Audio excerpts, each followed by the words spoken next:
Hello, everyone, and welcome to our Week 9 edition of the CISN Football Pregame Show brought to you by Iowa Corn. I am your host, Blake Walker. We have got a great show ahead of you for our Week 9 matchups. We got highlights of last week's games. We're going to talk about the RPI and what's ahead for tonight's games when it comes to who's going to get in, who may be left out, coach interviews, and much, much more. All that and more coming up here on the CISN Football Pregame Show, starting with the highlights. Dowling Valley, a classic rivalry taking place last Friday night. Here's CJ Phillip early in the first quarter, sneaking through the right side of the line and scores standing up. Dowling Catholic takes a early 7-0 lead over Valley. Later in the second, Dowling up 7-3. It's again CJ Phillip. How about the block up front? Gets a nice crease, and number 30 is gone. A long 54-yard touchdown, number 2 on the night for CJ Phillip to extend the lead for the Maroons.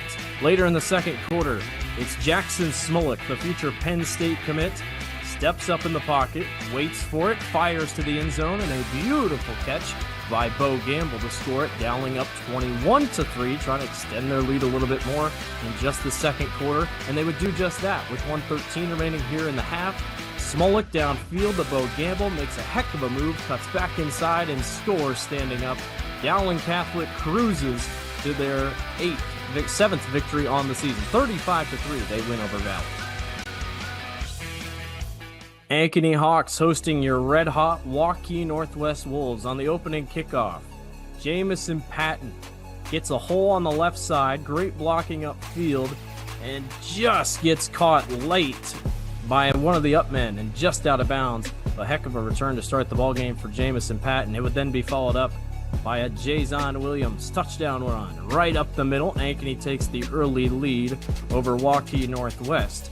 It was the defense that was the big thing tonight last Friday for Ankeny. Sam Johnston fires, intercepted, picked off by Reed Johnson, and Reed is just going to follow his blockers, makes a couple cuts, and scores standing up. Touchdown Ankeny, pick 6 for Reed Johnson. You'll see more of him just a little bit later. And like I said, defense was huge. How about this no rush off the line for Ankeny? Forces Sam Johnston to make a decision he doesn't want to have to make. Picked off by number 2, Jamison Patton. Gets a couple blocks and just gets caught as he was starting to break away. But yet again, another interception. Ankeny's defense came to play here in this one. Later in the second quarter, Reed Johnson, he's going to punt. No, he's not going to punt. He's going to come on this right side, and no one is home. He's going to get upfield and use his speed and get out of bounds. A heck of a play for Reed Johnson on the fake punt to keep Ankeny ahead and in the ballgame late in the second quarter. 1:06 to go in the half. Here's a step-back throw over the middle. Caught Evan Earlmeyer to the right side of the field. Touchdown from J.J. Cole. 31-7. Ankeny shuts down Waukee Northwest. Waukee versus Urbandale. The Warriors trying to keep their playoff hopes alive. They had to win this game, and win this game they did. Started off, the freshman Beckett Baker, a long touchdown pass to Peyton Betts. Works his way back to the middle and scores early in this one. Whoa, they're stumbling into the end zone. 7-0, Waukee out front early. Then later in the second, that was Beckett Baker. A long throw downfield. Lucas struck with the grab. He is going to get all the way down inside the 15. He's tackled. Great play by the Urbandale corner. Waukee would then go on to score. Heck of a play by Lucas Struck. Later in the ball game, in the third quarter, 17-0. Bryce Hoskinson finds another gear and sprints away from the defense to score 24-0. Waukee is blanking Urbandale in a huge game regarding the RPI. Waukee was not done yet. Rottinghouse throws, tipped, intercepted, picked up by Orson Harp, and Harp gets a block and scores. Waukee upsets Urbandale 30-7. They will play Dowling for a chance at a postseason berth this Friday. And those were our highlights for our 3 big games last week. Well, we were talking about RPI and that win for Waukee over Urbandale. And speaking of the RPI, let's take a look at this week's latest RPI released by the IHSAA. Coming in at number 1, Dowling Catholic. No surprise there. The Maroons look like and seem like the best team in the state of Iowa in Class 5A. Southeast Polk, who did beat Dowling earlier in the season, is in second, but their loss to Ankeny was one of the big games that kind of set them back, and Dowling's win over Ankeny puts them first. Pleasant Valley still undefeated on the eastern side of Iowa. Still undefeated, but not going to get any love. They currently sit number 3. Ankeny at number 4. Cedar Rapids Prairie sits at number 5. They get a big game with Linmar upcoming. Cedar Rapids Prairie just lost to Southeast Polk a couple weeks ago, but they have enough, quote, good losses on the resume. Johnston in 6. They get a good game with number 8, Ames, so that'll be big, kind of deciding. No matter what, both Johnston and Ames are going to get in, I believe. It's just one of them is going to be able to host a playoff game, and one of them won't. Cedar Falls at number 7. The Tigers look like they're going to be just fine in that spot and probably will host a playoff game. Cedar Rapids Kennedy, after the loss to Johnston, that hurts their possible chance to host a playoff game. They get a tough one this week. Linmar, who takes on Cedar Rapids Prairie, that is going to be a great game. Again, another one of those. If you win, you get to host. If you lose, you got to go on the road. That'll be one to watch for.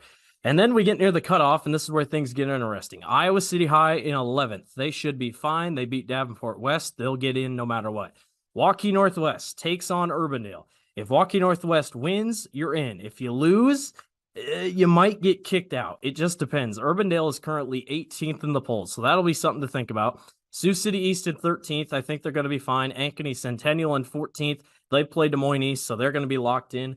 Waukee jumps from outside into the top 16 with the upset win over Urbandale. Waukee, things get interesting. They play Dowling, who is number 1. Technically, it would be a, quote, good loss for Waukee. The Warriors technically could still get in even if they lose, but, you know, you'd rather win and just say, all right, we move on and let's do it. Valley's pretty straightforward. Valley has to win to get in. They currently are 16th. They play Des Moines Roosevelt. That game will be here on CISN. If they win, they're in. If they lose, they're out. Davenport West has a huge game this week against Muscatine. Muscatine has the best running back in Class 5A. If Davenport West wins, they might sneak in, but they might need help, like I said, from teams above them. Urbandale and Northwest, again, pretty straightforward. If Urbandale wins, they're in. If Waukee Northwest wins, they are out. Dubuque Senior is 19th. Iowa City West is 20th. It will be tough for those two to get in because of their games that they're playing, but you never know what can happen. So that is a look at your RPI for Class 5A in Week 9. There are tons of storylines this week, and everybody will be anxiously awaiting the standings after Friday night concludes. We're going to take a break, and we'll be back for coach interviews and much, much more. You're watching the CISN Football Pregame Show, brought to you by Iowa Corn.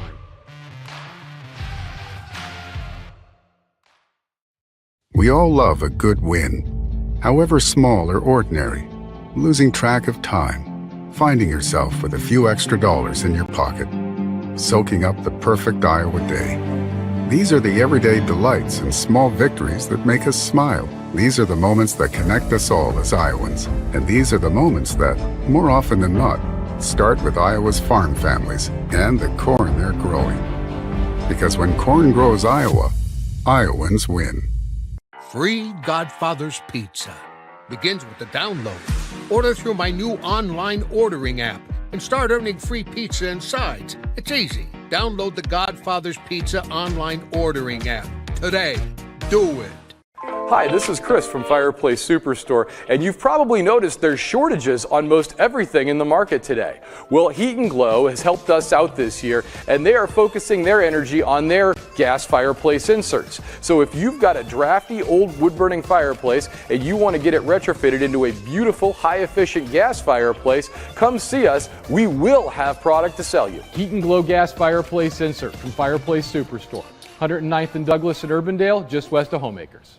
For 75 years, Holt service trucks have hit the streets of central Iowa to help customers in need. It might be for plumbing, heating, cooling, a water heater, or the usual repairs and maintenance. We've done that with quality work from quality employees who bring passion and personality to the job. That's the Holt difference. It gives me great pride to see how our company has grown from the seeds of success my grandfather planted in 1947. That's why more and more central Iowans are saying, let Holt handle that. I'm off to college.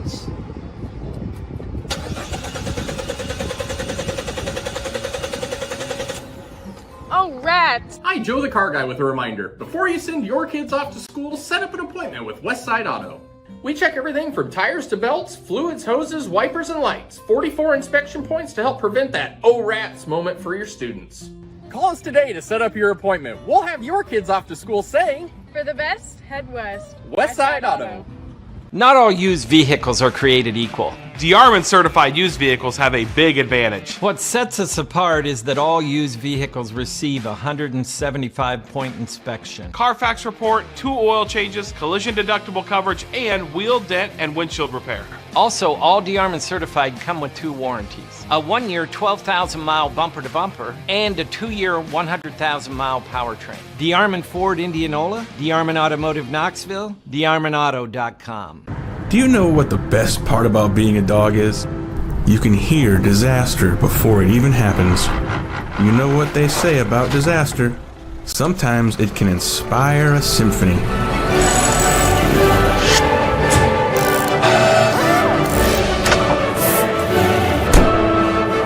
An honest day's work deserves an honest day's treat. No extra charge. And that is why we choose Honest Wrenches. No extra charge. And it's how service should be. We are so much more than an energy company. We are connectors, community protectors, and clean energy leaders. We are job creators, friends and neighbors, stewards of your dollars and savings. Yes, we are so much more. We are the energy behind your everyday. And we are obsessively, relentlessly at your service.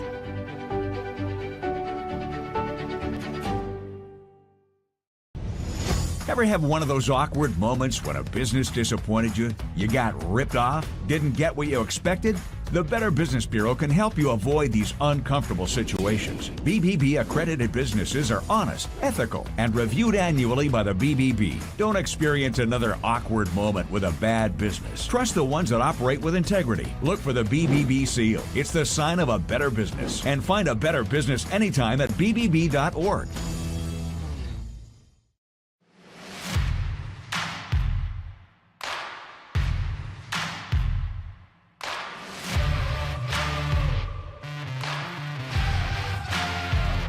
Welcome back to the CISN Football Pregame Show, Week 9 edition, brought to you by Iowa Corn. I'm your host, Blake Walker. We got coach interviews coming up next here on the CISN Football Pregame Show. We talked to all of our head coaches for our big 3 games tonight. We'll send you to those interviews right now. Here with Coach Tom Wilson of Dowling Catholic. Coach, first of all, congratulations on the win over Valley. We'll talk about that just a little bit.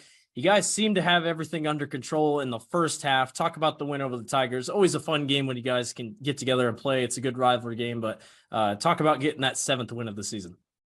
Well, it is a great rivalry, and we always have a great deal of respect for Valley, and we were able to capitalize on the first drive and then get a long run for the second touchdown, and things kind of started to snowball from there. So always great to get a win. I don't care what it's by against Valley, and certainly proud of our kids and looking forward to moving on to the next one.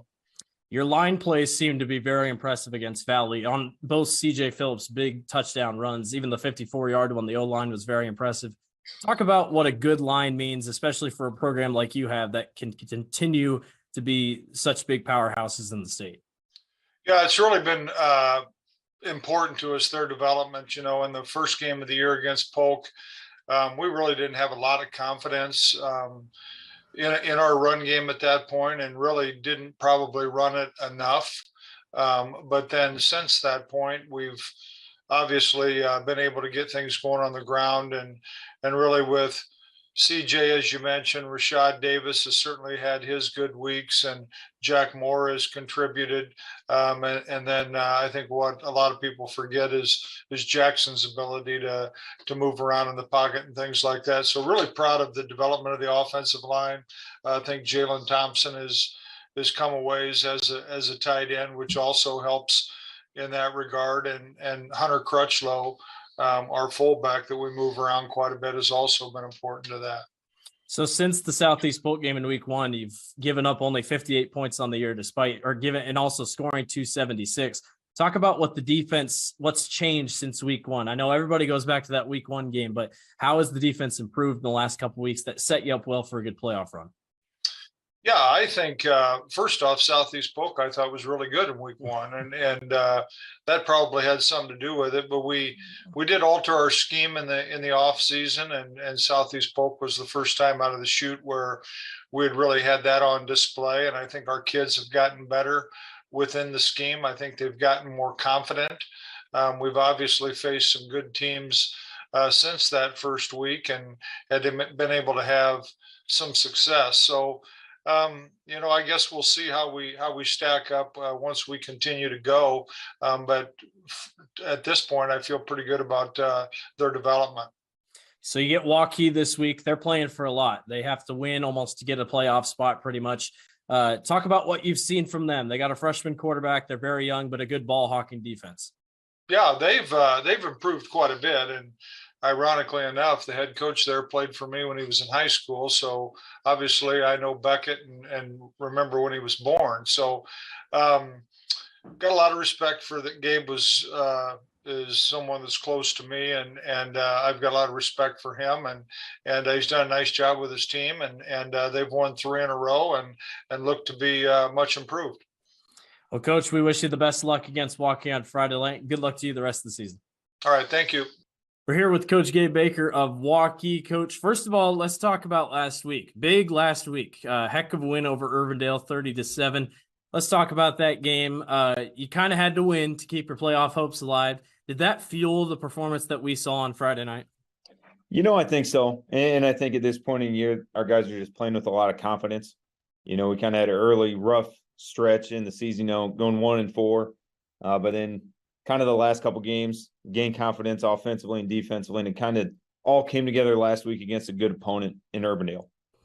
Is it, we've seen Beckett, play so great at quarterback. He's really improved throwing the ball, had big throws last week against Urbandale. Talk about his improvement from week 1 to now. Well, being a freshman and kind of being thrust in that spot due to a couple situations we had, it was tough. You got to kind of live with the ups and downs of a young quarterback, or really any young player. But as you said, he's grown a lot as the year's gone, gained a lot of confidence in the line and the receivers. He's always been able to throw the ball pretty well this year, but now as a play caller and as an offense, I think we're all gaining confidence in him, and he's kind of shown it the last couple of weeks. Your defense has been unbelievable. I am always surprised. I've called a couple of your guys' games this year. You have some serious ball hawks on defense. Why is that? Is it the way you practice? What is so good about your DBs that just know how to get to the ball? I think it's a lot of things. I think our defensive scheme is simplified. I think our kids have bought into it. They can just play fast, and we have some great coaches that are back there coaching it, and we also have some players that are really athletic and have bought in. They have fun making plays, have fun together, and I think that defense has really kept us in almost every ball game this year. Well, let's look ahead. You got Dowling Catholic, huge game. First of all, we just got off to talk with Coach Tom Wilson. Is it true that you played underneath him when you were in high school? I did. He was my high school coach my sophomore year and on in high school, so I've known him for a long, long time. How surreal is that to be now going across him on the sideline? I got a taste of it when I was at Valley, when I was an assistant coach there, but last year being the head coach across from him was kind of a special moment, I think, for both of us. One that I don't know if we anticipated, but one that was pretty cool for us. So looking at Dowling Catholic, obviously one of the best teams in the state, very high-powered offense. Defense is pretty solid. What are some of the things that you guys have to do and you focused on this week at practice to give yourselves a chance this week against these guys? Well, like any ball game, I think we have to try to win the turnover margin. You know, if you can do that and give yourself some short fields, I think you give yourself a chance. We're also going to have to play mistake-free on our end. We're going to have some things go our way in the special teams. Then, you know, just kind of let it all out there, play free, play loose, and just see what can happen. Overall, how would you say this year has gone? Last year, obviously not what is the results that Waukee was quite looking for, but this year having this little winning streak here to end the season, how would you overall evaluate this year for you guys? Well, I think the season, if you've seen all of our games, there's so much improvement from a year ago, just from a whole program standpoint. And the kids are buying in, the community's buying in. We've added 2 more wins. You know, who knows what else is going to happen this year. And I know we wish we could have a couple games early in the season back, but overall it's been a great change, a great shift, and it all started a year ago and kind of gone into this year. Well, Coach, we wish you the best of luck against Dowling Catholic on Friday night. Hey, really appreciate your time. Thank you. Once again, we want to take the time to thank all the coaches who were able to sit down and chat with us. We wish them the best of luck in tonight's big games. We're going to take one more break, and we'll be back to wrap it up and tell you our top matchups to watch all across the state and what you can expect to see on CISN tonight.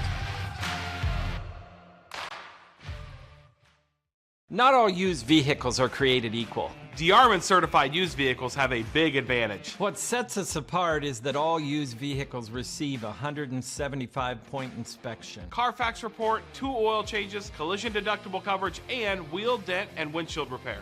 Also, all DeArmond certified come with 2 warranties. A 1-year 12,000-mile bumper-to-bumper and a 2-year 100,000-mile powertrain. DeArmond Ford Indianola, DeArmond Automotive Knoxville, DeArmondAuto.com. Do you know what the best part about being a dog is? You can hear disaster before it even happens. You know what they say about disaster? Sometimes it can inspire a symphony.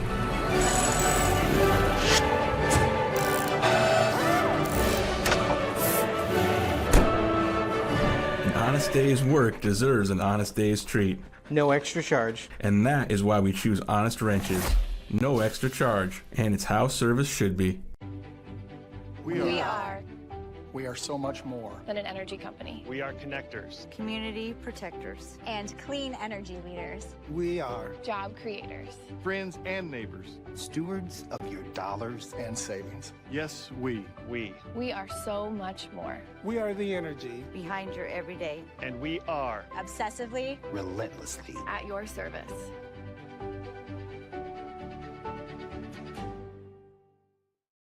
Free Godfather's Pizza begins with the download. Order through my new online ordering app and start earning free pizza and sides. It's easy. Download the Godfather's Pizza online ordering app today. Do it.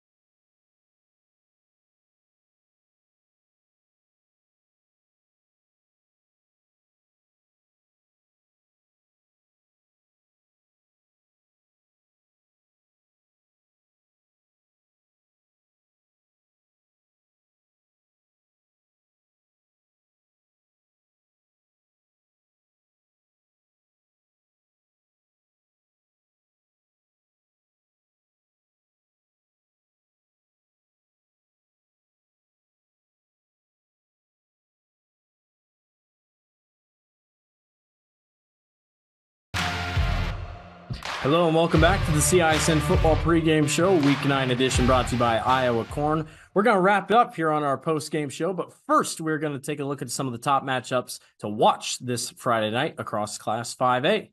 Taking a look at matchups, we'll start with the 3 on CISN tonight. The big one, Waukee Northwest versus Urbandale. Waukee Northwest currently number 12 in the RPI, Urbandale number 18. It seems pretty straightforward. Whoever wins this game is getting into the postseason. Whoever loses is going home and will not make the postseason. So a really good game coming up here on the Central Iowa Sports Network. 2 very talented offenses, 2 pretty strong defenses. Should be a good game. Both teams coming off a loss. Another game, Valley versus Roosevelt. The Rough Riders have been a tricky team this year. They played Marshalltown close, gave Ankeny a couple scares. Valley been on and off, but Valley, pretty simple. They are currently 16th, in the RPI. If they win, they're in. If they lose, they're out. Roosevelt has nothing to play for except playing spoiler. We'll see if the Rough Riders can get an upset done, or will Coach Swenson and his gang move on to the playoffs once again. And then our third and final game on Central Iowa Sports Network tonight, Waukee heads to Dowling Catholic. The Maroons pretty much have the 1 seed locked up. If they win, Waukee has to pull an upset, a major upset, if they want to get into the playoffs. Still technically could be possible that they could sneak in with a loss and be 4-5 and get in. We've seen that before in the playoffs, but you almost feel like a win has to happen. They get an uphill battle against Coach Tom Wilson and his squad at Dowling Catholic. A couple other games to watch tonight in terms of RPI. Davenport West, currently number 17 in the RPI, takes on Muscatine. Muscatine has the best running back in Class 5A and Ty Kozad. Davenport West, the Falcons started 6-0, have not won a game since. They will try to get that big 5-0. They will try to get to 6-3 on the season, most likely to finish up and see if they can make the postseason. Another game, Ames versus Johnston. Ames currently 8th in the polls, Johnston 6th. Winner gets home field advantage. Loser probably gets in. Maybe if Ames loses, it'll be a little tricky, but that game should be pretty good. Both teams fighting for a home playoff bid. And then Prairie taking on Linn-Mar. Cedar Rapids Prairie 5th in Class 5A. Linn-Mar is 10th in the RPI. Again, another big game. Winner of that game will get the home field advantage come postseason time. And that will wrap it up for us here on the CISN Football Pregame Show, Week 9 edition, brought to you by Iowa Corn. I'm your host, Blake Walker. We appreciate you for watching all season long, and tonight we hope you enjoy your big game tonight here on the Central Iowa Sports Network. Enjoy Football Friday, everyone. Thanks for watching.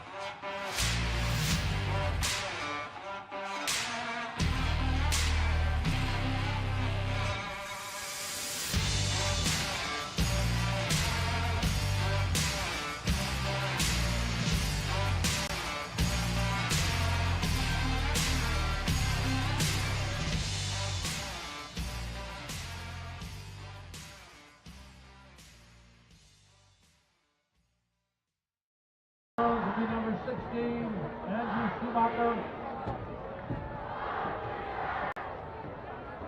That team for the Warriors, Lucas Struck 7, and Caden Ivory, number 9. It's like to send a kid, now a second kid through Dowling. You have another one coming in 8th grade who will be enrolled next year as a freshman. Talk a little about our parents out there and speak to them before we go to kickoff.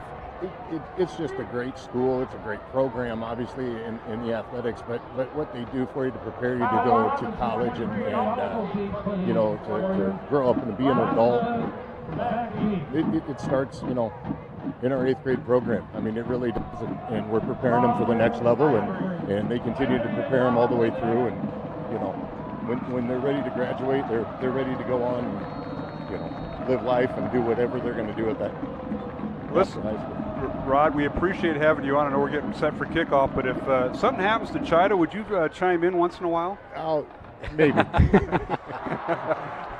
All right. That's Dowling Catholic senior parent Rod Hagan talking about his son Carson. One of the you just pull a parent out of the field, and we start off and Dowling kicking off and defending the south end zone, and Waukee fields the ball and they have to fall on it because of the pursuit by Dowling. 1st and 10 Waukee at the 6-yard line as we're underway, right, as we are simulcasting with CISN.TV. Mark Amadale, Matt Mandring, John Chadda. You just heard from Rod Hagan, one of the Dowling parents of our Dowling Noseman. So we got a lot of catch up to do, and we'll get that with starting lineup stuff. But poor field position. Carson, Carson. Just a couple words. I ran across him like 5 times this week, and then today in class 2. And great kid, going to be a great leader, far beyond high school. No question about it. And on first down, a handoff goes to the tailback, and that's Niall Eddy, and he gets from the Waukee 6, maybe a couple yards. They're going to spot him down up near the 9-yard line, so give him 3, and it'll bring up 2nd down and 7 for Waukee. Their offense is led by the freshman quarterback Beckett Baker, a 5'10", 175-pound freshman wearing number 16. Goes with 3 receivers left, one to the right, one back in the backfield. High snap, and the give is the tailback. He eludes a tackle, breaks it, and he's got a first down. He crosses the 20 and up near the 23-yard line. So just like that, Waukee gets out of a hole that they dug for themselves in the early going and a first down, and it's Grant Gamble back there at tailback as Eddie has been nicked up with a groin injury, and Gamble gets the start. Gamble made a couple nice plays in the backfield, eluded 2 tacklers in the backfield, escapes, and pops a big gain, because Waukee, that's the last thing you want. If you want to try and pull the upset, you don't want to start at the 6-yard line, but they dug out of the hole there. So it's first down Waukee, and now Baker, a little swing pass to the left side, or to the near side, and it's caught, but a short gain by the tight end Charlie Cross, who's also the fullback on their alignment. Cross, a 6'2 junior, with the catch. And no gain, maybe a loss in a play, a loss of 1. Yeah, Manhattan right there on the play was able to grab him around the shoulders and throw him out of bounds as they tried to do a quick little swing pass out to the right side, out by the numbers. So to bring up 2nd and 11 Waukee. The line of scrimmage at Dowling 22 underway. Waukee, the visiting team, in their road white uniforms, blue numbers, and a handoff goes to Gamble, and he's hit by the right side of the Dowling defense as they try to run left, and a loss of maybe a yard back to the 21-yard line. So it'll bring up 3rd down and 12 for the Warriors. Dylan Manning coming off the bottom of that pile, getting the start inside. The young sophomore, 6'1", 180, comes in and stops that play up for another loss and or no gain, and now Waukee's in a hole. Back to throw is Baker, rolls to his left. The right-hander looking downfield, fires it out, and the pass is caught, and it's up near a first down after the catch. Great job by Baker. Bought some time and finally found a receiver downfield, and that was number 19 on the reception. Some laundry on the field. And a penalty flag down. Nice catch by Peyton Betts. He's also their leading tackler on defense, but this is all coming back, Matt. Yeah, I think Baker was able to escape the pocket because of a hold on the edge out there, and he got around the corner, did a nice throw on the run, and to no avail. So they'll mark it off, a 10-yard penalty. They're going to mark this off from the 13-yard line. So this will be 3rd and long coming up for Waukee. The Warriors, with their left tackle, is Will Stobie. He is their most experienced left tackle. The left guard is Logan Lofthouse, number 69. The center is Jimmy Ware. The right guard is Henry Tomlinson, and the right tackle is David Suvanseveth. Charlie Cross, Peyton Betts, Lucas Stroth, and Tariq Alley are the receivers. Back to throw on 3rd and 27 as Baker fires the ball out, and the pass is caught on a comebacker by Peyton Betts, but shy of the first down. And it'll bring up 4th down right at the 15-yard line, and the Warriors will punt on 4th down back to the, ball back to the 7-yard line. Is that right, man? They said the ball was incomplete. Okay, so the pass was incomplete. That'll move it back. Yeah, all right. So they'll be back and kind of back where they started from with this drive. Yes, it was. They started at the 6 and they punt from the 7. So the incompletion after the penalty, 4th and 27 for Waukee in the Valley end zone, I should say, the north end zone. Here's the snap, the left-footed kick by the punter Drew Hurlbert, averaging 35.5 yards. It's fielded by Dowling, and that is Trey Wilson at the 40, and tries to get outside, gets it down to about the 35, and that's where Dowling will start. 1st and 10 from the Waukee 35, 9:44 to play, first quarter. And it's no score, Dowling and Waukee on senior night. Let's go down to the Dowling sideline. That is where John Chido is at. Now, Johnny, I think you have the reins from Rod Hagan. Take it away. Yeah, I do. And, great job by Rod, by the way. Yeah, he does a great job. And, that just tells you this last drive, penalties, it just hurts you. You get that one holding penalty, puts you behind the chains. And I will say, for a freshman, Beckett Baker being able to roll out and be able to throw on the run is truly doing a good job. All right, Smollett back to throw on 1st down. He fires it out, and it's caught on the right flat and out of bounds on the far sideline with the catch by Dowling, and that is by the tailback, C.J. Phillip. Now, sometimes Dowling starts C.J. Phillip and Rashad Davis, both in the backfield, or maybe one of them as a receiver, Matt. They were both in the field on that play. They were both out there, and now both of them come off, and they go empty, but a nice play there by C.J. Phillip, nice catch. We'll bring up 2nd down and 5. The ball down to the Waukee 30-yard line.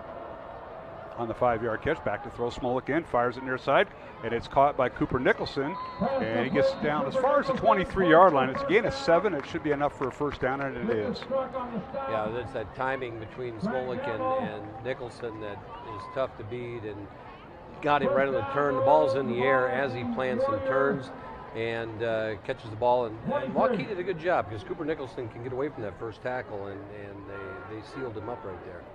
All right, the Maroons with a first down at the Waukee 23, no score. The handoff is to Phillip, right side, finds a hole, still on his feet, dives near the 15-yard line, so he may have picked up nearly 8 yards. He's going to spot his knee down at the 16, so a gain of 7 and 2nd and 3 for the Maroons, and that was a great burst by Phillip over the offensive line on the right side. Center Max Shelton, Nate Agos to right guard, and George Nahas to right tackle, Matt. Yeah, it was, and he came off hobbling in the play before, and you wonder, well, but he came out of the backfield strong there. It had a nice strong run for CJ as the Maroons are moving the ball down the field. 2nd down and 3 for Dowling. Handoff Phillip, this time sweep to the right, cuts inside, first down inside the 10, and finally brought down at the 8-yard line, where it would be 1st and goal Dowling at the Waukee 8. A gain of 8 for CJ Phillip. Also in there for Dowling on the offensive line, Kyle Rockers at left tackle, Kate Batterton is the left guard. We mentioned Max Shelton at center. Tight ends are Jalen Thompson and Danny Nielsen. And the guys that do the dirty work, the utility, Hunter Crutchlow and Ben Hoover, we'll see them in the mix also. And just like that, you say that Hunter Crutchlow is on the field right now as he sneaks up in there behind the offensive line. He plays that fullback spot, or off guard, if you will. Handoff Phillip, and he stopped right at the line of scrimmage. Good penetration by the Waukee defensive line. Let's talk about them. The up front for Waukee, number 74, Will Stobie, is a 6'4", 255-pound junior. He's 5th in tackles. Sonny Salkick, the nose tackle. That'll be a battle with Shelton there. 6'1", 235-pound sophomore. And Barrett Wilcoxon is the other defensive tackle for the Warriors. Defensive end is Grant Gamble. He's also a linebacker, 6-foot sophomore. Cam Johnston, Logan Lofthouse, and Malachi Curvey are the linebackers. Cornerbacks are Bryce Hoskinson and Caden Ivory, and Lucas Struck and Peyton Betts are the safeties. So it'll bring up 2nd and goal Dowling on the Waukee 8. Maroons now with 2 receivers left, one to the right.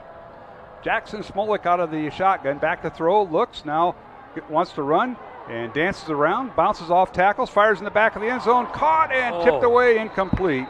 It was, I should say, nearly caught, but incomplete, and that was Jalen Thompson. I'll tell you what, if Jalen can't catch it, that thing is... That was high, yeah. Jalen goes 6'4", 6'5", with cleats on, and nearly made it come back down in bounds. Yeah, he jumped in the air to tip it almost back to himself as Jackson was basically throwing it where only Jalen had a chance to catch it, which was a smart play by him in the back corner of the end zone. All right, it'll bring up 3rd and goal Dowling. The line of scrimmage of Waukee 8. Empty backfield. Here's Smollett back to throw. Being chased in the pocket. Fires in the back of the end zone. Caught, touchdown! Right inside the pylon, and that is Bo Gamble.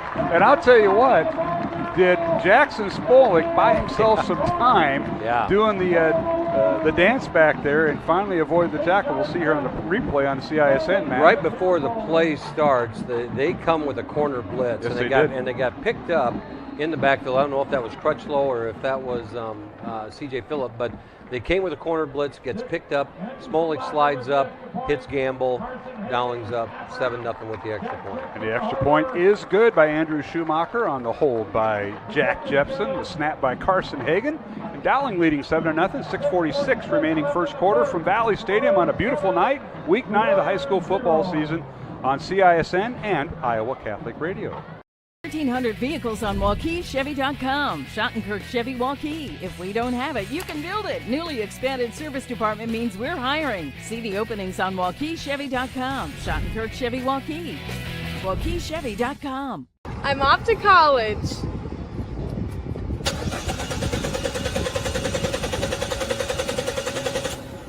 Oh, rats! Hi, Joe the Car Guy with a reminder. Before you send your kids off to school, set up an appointment with Westside Auto.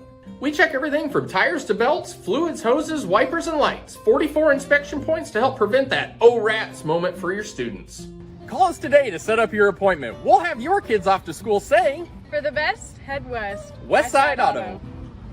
Free Godfather's Pizza begins with the download. Order through my new online ordering app and start earning free pizza and sides. It's easy. Download the Godfather's Pizza online ordering app today.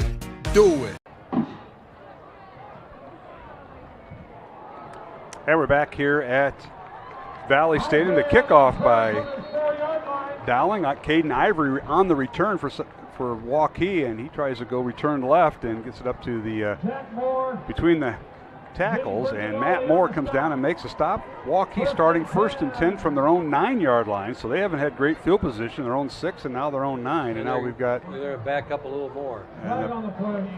Penalty on Waukee. Let's go down to John Chido. Johnny, that Waukee drive was set up by pretty good defense by the Maroons. They forced Waukee to punt from their own 7-yard line. Dowling takes over from their own Waukee 35, and they go 6 plays and 35 yards for the score, and a great job by Jackson Smollett to avoid pressure. Yeah, he was running for his life there, and he broke the pocket, and that was a corner blitz, like Matt said, and they left the number 1 receiver, which was Bo Gamble, alone, and Jackson was able to find him, and that's by him being able to break the pocket and make that throw. So Waukee starts on their own 4-yard line, and they go with the handoff on first down. Thanks, Johnny, for that sideline report. And getting back maybe to the line of scrimmage, losing the yard back to the 3. It'll bring up 2nd and 11. Was the starting tailback tonight, and that's Grant Gamble in for Niall Eddy at this juncture. He was lucky to get out of the end zone, and I couldn't tell if it was Carson Hagan or not, but he was in trouble in the end zone and did escape, get out a couple yards, and Waukee's got their back against the wall right here. Again, that Dowling drive, 6 plays, 35 yards, and now handoff again, and this time, does he get out of the end zone? Nope, they're going to put it on the 1-yard line, but as you mentioned, Matt, Dowling penetrating with their defensive line, and that was led by their one of their linebackers, I believe, number 56 for the Maroons, in on the chase, and that was Ralston Rumley, at nose tackle, tackling him at the 1. And Joe Hughes in there from that linebacker position, like you said, and they're in trouble right here. Somebody's ears are pinned back. Yeah, they are right now. In the presence of the maroon shirts, Dowling in the maroon and white pants, white helmets, Waukee in their all white uniforms with blue helmets. Back to throw Baker from the back of the end zone, fires over the middle, and the pass is caught at the 20-yard line. Great reception that time by the Warriors as on a little crossing pattern. He finds his tight end that time. Good job by Baker, and he finds Charlie Cross. That was impressive right there because he was throwing into, Dowling brought 2 extra. They start with the 3 down linemen. They walk 2 more guys up, so they're bringing 5, and they hit 36, Charlie Cross on a crosser, and great play. Enough to give Waukee a first down at the 20-yard line as the play goes for 19 yards, and now from the 20, a pass is complete down the far sideline, and another first down for the Warriors. They go from their own 1-yard line nearly to midfield as he's run out of bounds at the 45. Nice play there. Is a good ball fake on that, and Jake Anderson comes up and makes the play for the Maroons, and a good ball fake there by Baker because he had fooled the defense and then rolls out to his left, which for a right-handed quarterback is a tough throw. And hits his kid, Cross again in stride. All right, back to throw Baker at first down from his own 45, fires it out, and it's caught right at midfield. Nice reception as Waukee keeps running left, and they're passing left, and it might be their big tight end on the catch, Oliver McClug. They're going to that short side of the field, and that almost looked like a jump pass from Baker as he's trying to avoid the Dowling rush there as he flipped the ball over the defender's head and into the hands. They're moving right now. The confidence is up by this Waukee offense. Maroons lead it 7-0. We're approaching the 4-minute mark of the first quarter. Now Baker on the read option, and he keeps the football, dives forward, and he's finally wrestled down by Dowling Catholic's Matthew Hanton, and they're going to spot him down to the 46, a gain of 3. Gain of 3, and as you said, Matt Hatton on the stop there as Baker kept the ball, fake pass, and then more or less quarterback draw on that play. I think that was a design draw, it looked like, and Matt Hatton read it, gets up there and stops it, and here's a big 3rd and 1. Waukee at the Dowling 46. Warriors going left to right. Quarterback sneak by Baker, and he's got the first down. They're going to spot him down right at the 44 of Dowling, gain of 2. Mentioned up front for Waukee, left tackle to right tackle is Will Stobie, Logan Lofthouse, Jimmy Ware, Henry Tomlinson, and David Suvansaveth. They're taking it to this defense right now, and the strength of the Maroons has been their defense over the last 5 weeks, and offensively they've been doing a lot of good things. That defense has been really solid, and Waukee's showing some life here. They were very physical with Urbano, as we found out. Handoff goes to the tailback, and that's Bryce Hoskinson in there. He goes around left end. He's got the first down, turns upfield, stays inside the numbers. First down Waukee at the Dowling 31, a gain of 13. A big hit by Justice Williams there at the end of that play, but not after. They went off tackle on the left side. They pulled the tackle and that slot back or wing back, whatever you want to call it, and let up the hole, and big gain there for the Warriors. 13-yard gain, first down Waukee at the Dowling 31. One back in the backfield, they give it to him, and the handoff once again goes to Hoskinson. We still haven't seen their starter in there, Niall Eddy, but Hoskinson, big chunky yardage there all the way down to Dowling 22 as they go right over left guard and center. Yeah, Hoskinson, the senior, is having a great night running through the middle, and right now they're taking it right to the heart of the defense for the Maroons, and they're blocking things up well. They're showing different formations and doing a lot of pulling and creating creases for Hoskins. Gain of 9, so it's 2nd and 1 Waukee, and they give it this time an inside handoff, and Dowling stacks up the pile. Now Eddie with the football. And let's see which tailback got in there, because they've been interchanging Hoskinson and a few others. But I believe it was Hoskinson again. No, Sam. Peyton Betts maybe got the handoff, and nonetheless down to the Dowling 20. No, that's Niall Eddy in there right now. That's his first appearance tonight. Now he's been battling the groin injury. He is their leading rusher, and last week in the win over Urbandale, he didn't play till the third quarter. They were trying to rest him, get him some snaps. So it's 3rd and 2 Waukee. The ball's on the Dowling 23, a loss of 1. Snap over the head. And Dowling's got it, it looks like. They're signaling they do, and apparently they do. The Maroons come away with it, and it appears that number 41 at the bottom of the pile, Jimmy Wanick, comes up with it. Jimmy Wanick, I believe it's, and then Joe Hughes got the ball. Okay, so Hughes Joe got the ball. Hughes got the ball for the Maroons. A bad snap, or it went off. It looked like Baker just kind of took his eyes off it for a little bit. It hit him in the hands, and Joe Hughes is right there to jump on it and take advantage of the ball on the turf. Oh, there you go, John. The first turnover of the night, the Dowling defense comes up with. Yeah, at a crucial time there, too, with Waukee moving the ball as they were. And I don't think Baker was ready for that snap, and because he was still calling some signals when that ball was snapped back to him. Good point. It's first down Dowling at their own 32-yard line. 7-0 Maroons here on Iowa Catholic Radio and CISN. The Maroons back to their running game. They give it to Rashad Davis, and he goes from his own 32 up near the 40. They're going to spot him shy of the 40 at the 39. Gain of 7 will bring up 2nd down and 3. And Rashad found a little seam on the right side as Dowling interchanges their tailbacks. C.J. Phillip got the start. Now Rashad Davis, a sophomore, in there. Yeah, and Rashad is ready to roll, and he has got some energy pent up. And as C.J. Phillips seemed like he got the bulk of the carries last week, as who's got the hot hand, and Rashad's ready to prove himself. Different formation here, backs behind the guards, and the handoff. That's the second time we've seen Smollett under center. Yes, and the tailback that time. That's Cataldo in there. No, it isn't. No, it's Smollett in there yet. He was under center. Yes, he was. For the second time tonight. And Johnny, I'm going to bring you in. Matt doesn't remember this. That looked a little bit like wing T going on. Yeah, it's a tight bunch with the wing back offset, and that's the fullback, and it's a jet play. So they do that under center, and Smollett will kind of kick his leg, and he gets a running start. And it's one of these sets that Dowling has installed throughout the year, and they're showing it tonight. Well, the coach showing his student. Coach Wilson showing his student over there, Gabe Baker, the head coach of Waukee, a new play that we haven't seen. Handoff for Rashad Davis, first down and more, down the near sideline. He's got one tackle, or one man to beat. Down the near side, here goes Rashad inside the 10, makes a move to 5. Touchdown, Rashad Davis. How about that? 59 yards on the run, man. What a cutback.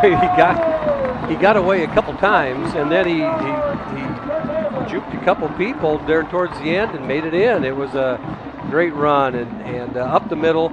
And the kid has such an acceleration and can get sideways. Watch him stop and start. I mean, he runs his feet well, gets around, found the end zone. Unbelievable. Extra point now by Schumacher. The kick is up, and it is good. So Dowling now taking advantage of a Waukee turnover. Picked a fumble by Joe Hughes, recovered by Dowling, and they go down and score 14-0 Dowling. And that's the final play of the first quarter. We'll be back with the second quarter after this 1-minute break here on Iowa Catholic Radio and CISN.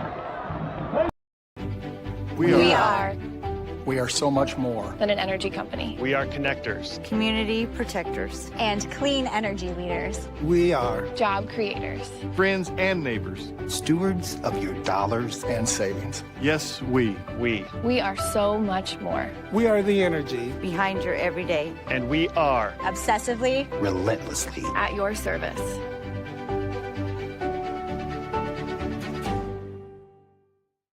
For 75 years, Holt service trucks have hit the streets of central Iowa to help customers in need. It might be for plumbing, heating, cooling, a water heater, or the usual repairs and maintenance. We've done that with quality work from quality employees who bring passion and personality to the job. That's the Holt difference. It gives me great pride to see how our company has grown from the seeds of success my grandfather planted in 1947. That's why more and more central Iowans are saying, let Holt handle that.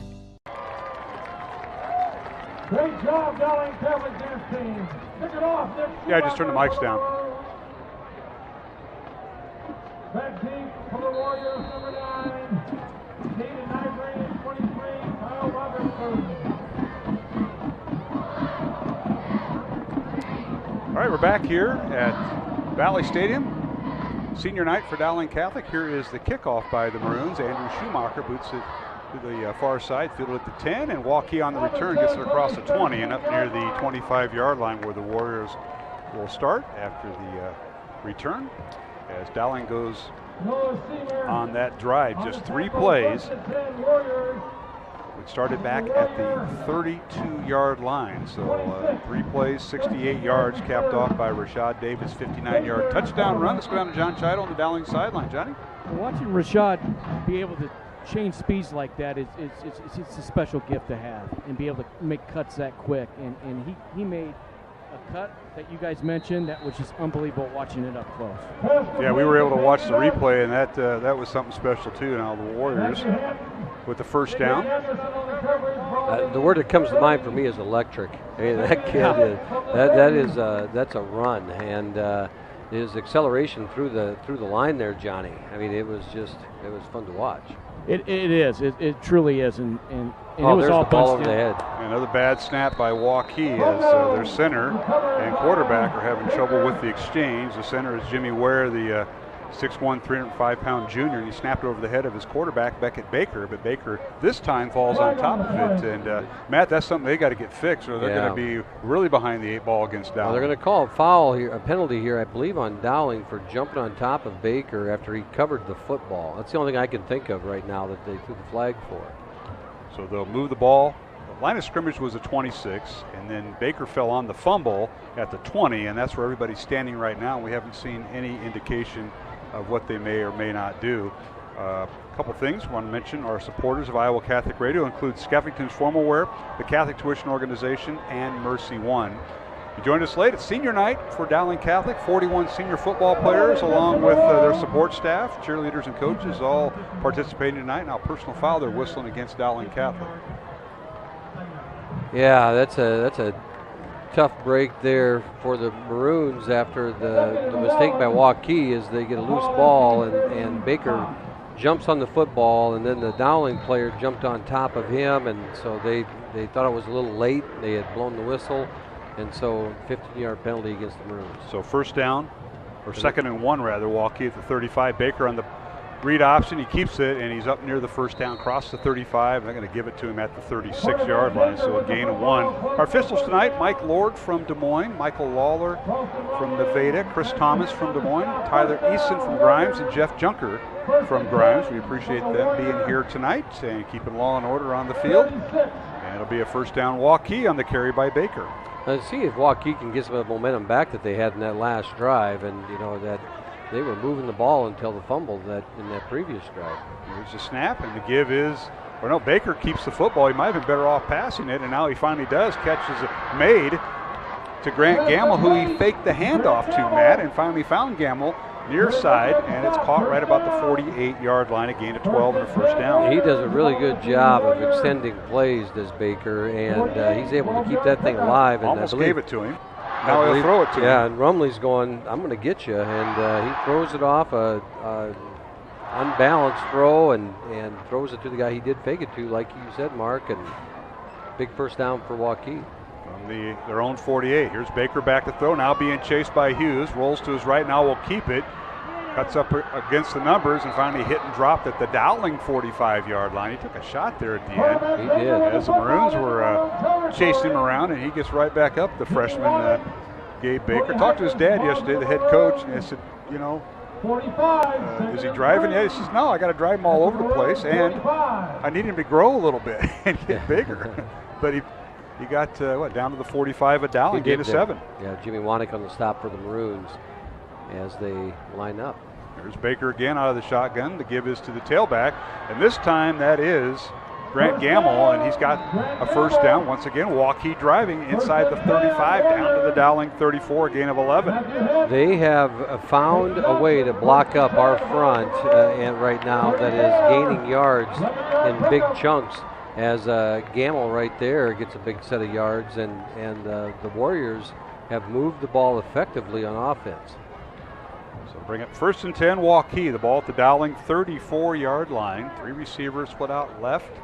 1 back in the backfield for Waukee. And the quarterback, Baker, the give is to the tailback. Matter of which one's back there, and he's hit and drop right at the line of scrimmage for little or no gain on the play. And that was Bryce Hoskinson, who is basically the 3rd string tailback. And he picked up no gain. They're going to call maybe 1 to the 33 of Dowling. You say Baker's a freshman, but at this point, he's just like a sophomore. He's got as many games in him. You know, this is his 9th football game as a starting quarterback, and he's got a lot of football under his belt now. Baker back to throw, fires it right. It's caught and run out of bounds after a quick hitter on the far side by the Warriors. And on the reception, that was Charlie Cross, the tight end. They've featured that tight end quite a bit tonight. The timing on that play was really good as he hit him right out of his break and onto the sideline there where only he can hit it. And that's a great play, great timing play by Baker and the tight end. All right, it is 3rd and 4 now for Waukee. The line of scrimmage is the Dowling 28. Pretty nice drive by the Warriors. That play picked up 5 yards. Here's a snap.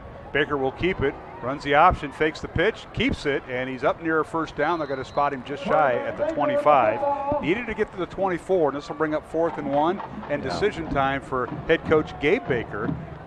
You go for it, field goal. You got one of the best kickers in the state. I don't think we talk much about him, but when you have one of the best kickers, maybe you don't hesitate to put points on the board. What do you think, Coach? You don't hesitate to go for it. It's 4th and short. And the last time they did this, they did a quarterback sneak. And so we'll see if they try to get him up under center again and get that yard that way. Yeah, a bunch of formation. The ball went on the ground. And no matter who, no matter what happens, he's going to lose a yard back to the 30 or the 26-yard line. Loss of 3. And terrible things have happened to Waukee when they've been knocking on the door of the Dowling end zone, and another turnover. This one on downs as the quarterback recovered the fumble. Yeah, it was a little mishandled snap in there, and we'll see it on the replay, and Baker never got it clean. They did get a little push, and it looks like they might have been able to get to the first down. It's hard to say, but he got it swallowed up right away as he covered the football up. So that 6-play drive by Waukee, it stalls out at the Dowling 25. John Chido, when you have a center who's used to working out of the shotgun, when you go under center, that's a different element that they're not used to. I know they practice it, but it certainly didn't get into the feel of the game. Yeah, and they have to change the way they're snapping the ball because some guys pick it up and kind of pull it from the top, and then when you're going to the center, you're laying the ball flat. And if you forget to do that in the moment there, and there's bad communication, things like this happen. All right, Dowling now with a first down from their own 25-yard line. Dowling leading 14-0. 7:55 remaining here in the second quarter from Valley Stadium in West Des Moines. Mark Amadale, Matt Mandry, John Chido. And Matt, we'll get to you after this play. Yep. 2 receivers to the right for Dowling. Pistol formation to give us to the tailback, and exploding through there, C.J. Phillip, and he picks up the first down shy of the 40 right at the Dowling 38. Yeah, on 1st and 10 there, Smollett hit Gamble on the outside the numbers there for a quick out and quick 5 yards. And then on 2nd down here, it's C.J. Phillip right up the middle, as the middle of that line, as Batterton and Shelton and Agos just sealed it up and got a crease in there for C.J., and he explodes for the 1st down. Gain of 9. Back to throw, Smollett fires it out, caught by Gamble, trying to get outside. He does. Great stiff arm at the 40, and he's finally tripped up at the 45. He'll pick up 6 yards. That'll bring up 2nd and 4. And once again, we're seeing Bo Gamble before our eyes. A little bit last week, as he has been complimentary to Cooper Nicholson, and then all of a sudden there's a Jalen Thompson at 6'4" and a tight end, and Smollett has his pick. Right there, and Waukee had the numbers out there, as I believe it was Cooper Nicholson trying to make the block there, and Bo Gamble with the great stiff arm and created a pathway for himself up the sideline, and first down. We got a flag on the field in the secondary. Officials talking it over, and our referee, Mike Lord, will let us know what happened. Maybe. We haven't had his mic working tonight. Dowling 14-0. It's 1st and 10 Maroons. Maybe. And nobody's moving, so we'll see what this is all about. We'll try to pick this up. Personal foul, number 77. Dead ball, personal foul, number 50. Those penalties offset. It was after the play, down count, 2nd down. So, following the play, George Nahas got hooked up with Barrett Wilcoxon, the left defensive end, and that's where the penalties were, offsetting penalties after the play. So the play will stand, 1st down, or rather 2nd down now, and 4 for Dowling at the 45. Matt? It's important that it was after the play, because if they termed it during the play, then the play would go back to 1st down. We'd set it up, basically a redo redo again. Yeah. So 1st down, or 2nd down Dowling, 2nd and 4, 7 minutes and 8 seconds remaining here in the 2nd quarter. Maroons with an inside handoff, and they give it to C.J. Phillip, goes near side. He's got the 1st down across midfield and out of bounds right near the 48-yard line of Waukee, a pickup of 7. Hunter Crutchlow tonight is having a great 1st quarter and a half of play here. He is making some solid blocks out there, leading the way for those running backs as they're chewing up yards, and just a nice block on the outside there by Hunter Crutchlow. All right, 1st and 10 Maroons from the Waukee 48. Dowling leading 14-0. Back to throw is Smollett. Fires downfield, throws a laser. He overthrew everybody, including his intended receiver. Incomplete. I mean, that was a laser that nobody was going to get. You and I were sitting up here thinking the same thing. That was a rocket coming out of his hands there, as he really didn't have anything, and he was throwing that ball away from the start. Trey Wilson was the closest receiver, but he wasn't going after that thing. He was not getting it. No. You have the difference. The fastball, changeup, slider, maybe once in a while a curve. Smollett threw a laser. Yeah. That was a bullet, but it was intentional because the play broke down. Credit Waukee's defense. 2nd and 10. Cooper Nicholson now slot left with 3 receivers. Back to throw is Smollett. Fires it, and the catch while slipping by the tight end Jalen Thompson, and that goes for no gain. So it'll bring up 3rd and long for Dowling. I think they actually said incomplete, as he wasn't going anywhere anyway, as the Warriors had that kind of sealed up. I believe, and we'll ask Johnny a little bit later, they went the same formation twice, and they're going empty again here, as they've got 5 receivers out in the formation. They've gone empty all 3 plays this series here. 2 receivers at the bottom of your screen, 3 at the top. Back to throw Smollett. Now he wants to run in the open secondary and puts his head down, fighting for yardage, and he's near a 1st down. He was actually down at the 42, kept his balance, and they're going to spot him down near the 1st down at the 38, and he might be a yard shy. They're going to be a little bit short there. A great finish there by Jackson Smollett. He was hit and then taken down, and then he put his hand down the ground, and he's not done then yet, and he tumbles over the last blocker, gets about 3-4 more yards to make it a 4th and 1. At the 39 of Waukee, 6:15 remaining in the 1st half. 4th and 1 Dowling. 2 receivers left. 1 to the right. 2nd tight end. Trey Wilson in motion right to left. Here's Smollett. with Phillip in the backfield. Long count, Dowling trying to draw him off, and they don't. Back to throw is Smollett, fires it out. It's caught! Caught by the slot receiver, first down Maroons, and that's Cooper Nicholson. And they had everything going. They had him thinking run. They had the two receivers with the big guy Thompson outside, and they went with the slot receiver and Nicholson. And they didn't cover Cooper Nicholson. And, he's, if anything, you're looking for number 8. But he was open, and there's a different kind of confidence when you're going to go 4th and 1 and throw the football right there. Gain of 8 and a first down for Dowling. Maroons getting near the Bozen the Florist red zone.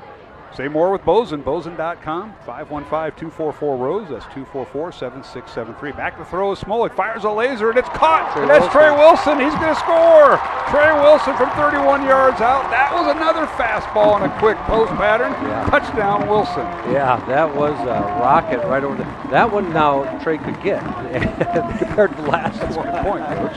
And Trey Wilson running that skinny post over the middle, and Smollett put it right on him, and Trey fakes out one defender, and it's over. The fake was to C.J. Phillip, the tailback, and that brought the linebackers in. Touchdown Dowling. The Maroons now lead it 20-0. Pending the extra point, Andrew Schumacher. Good to see him back. He was back last week. Continues his extra point prowess, and he remains perfect on the year. It's up and good. He's now 17-17 on the season. Make it 18-18. 21-0 Dowling. With 5:25 remaining here in the second quarter from Valley Stadium in West Des Moines. It's Dowling Senior Night here on Iowa Catholic Radio and Central Iowa Sports Network. Love a good win, however small or ordinary. Losing track of time, finding yourself with a few extra dollars in your pocket, soaking up the perfect Iowa day. These are the everyday delights and small victories that make us smile. These are the moments that connect us all as Iowans. And these are the moments that, more often than not, start with Iowa's farm families and the corn they're growing. Because when corn grows Iowa, Iowans win.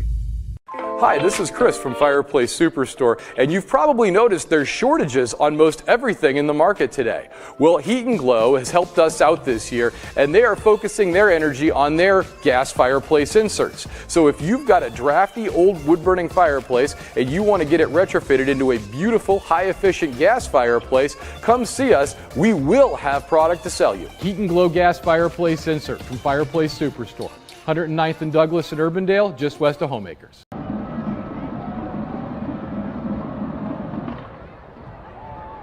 And we're back here at Valley Stadium. The kickoff goes into the end zone. I think it went out before the pylon. I think it did too. And this ball might get placed inside the 1 yard line. Unbelievable. The great kickoff by Schumacher, and he angled it towards the pylon, and the return man, Caden Ivory for Waukee, kind of muffed it, and it went out of bounds, and they're going to award Waukee the ball on their own 1 yard line. How about that? Let's go down to John Chida while they sort this out. Johnny? Yeah, inside the 1 yard line. Yeah, just the self-destructive mistakes for Waukee now.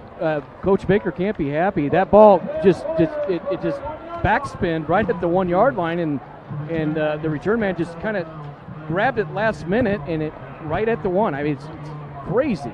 Johnny, I know it's senior night. We're not thinking about who we're going to interview at the end of the game, but you might want to talk to Coach Rami and the kicking team here. I'll tell you what a year they've had. Schumacher, Marty Blount's been in there, with some injury. That's a beautiful job by the kicking team.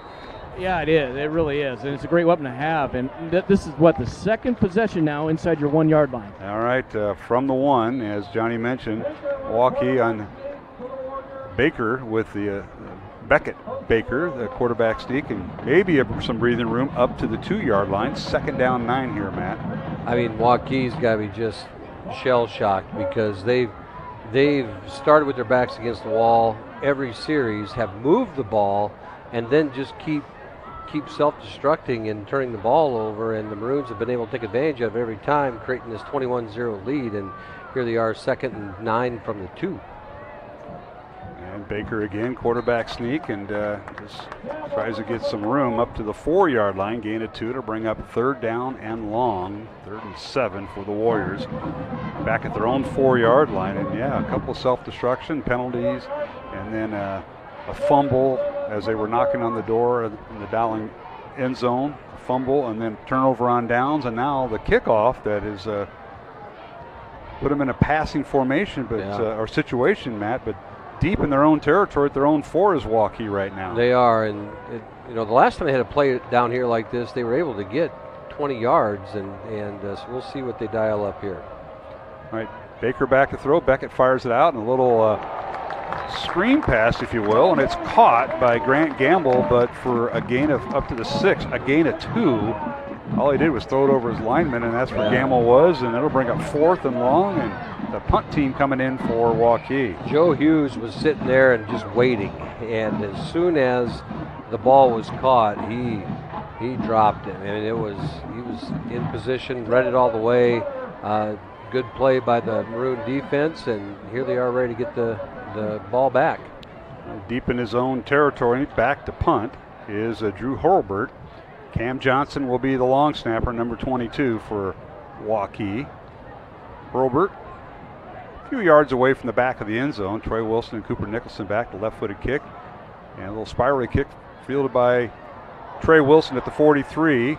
Trying to turn the corner, can't. Now he's hit and wrapped up by Noah Klemsrud. Klemsrud with the stop, and that'll be Dowling football at their own 40, at the Waukee 43-yard line with 3:05 to go here in the first half. Dowling leading 21-0. Both teams have 3 timeouts at their disposal, which you mentioned at halftime.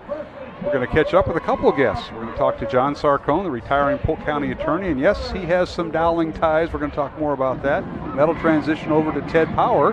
You work with his wife, Kirby, in the Dowling Athletic Office. Well, Ted's created a script for possibly a book. I'll let him talk about it, but he's been doing a lot of research. You know, these ex-newspaper guys. And Ted had a lot of time during COVID. We're going to talk more about that and how you can help out there. So have your pen and pencil ready. Back to throw is Smollett, but he gives it to the tailback, and that is Davis. And Rashad gets inside the 35, down near the 34-yard line of Waukee on first down. He pops off 9. I think it's going to be 10 yards. I think it's going to be a first down. And yes, first down. So Davis is just exploding through the middle. His legs look fresh. He is running at top speed tonight. You mentioned it is a 10-yard run. They eyeball it, 1st and 10, Waukee. John, well, we have a moment. I know Dowling's trying to utilize the clock here, but your thoughts on what this team is going to happen tonight? Waukee has not done well with some of the things they've done. We'll go down to you after this play as Smollett is back to throw. Fires towards the end zone, looking for his receiver, and it is caught. Touchdown! How about that? That is Hank Brown with his first touchdown pass reception of the season. Congratulations to that young man, Hank Brown, the junior. And that's his 10th catch of the year and his first touchdown. Now you can see the excitement from that young man as Jackson went back and let it loose, and it traveled about 45 yards in the air, maybe a little bit more, and hit Hank in stride. And first touchdown celebration right there for that young man. All right, the extra point by Schumacher. The kick is up, and it is no good. His first miss of the year. I think, did you say something after that last one? We'll go to a break, okay. Matt. We'll go to a break. 2:14. Turn Johnny's mic off. 2:14 remaining in the second quarter. Dowling 27 and Waukee nothing here on Iowa Catholic Radio and CISN.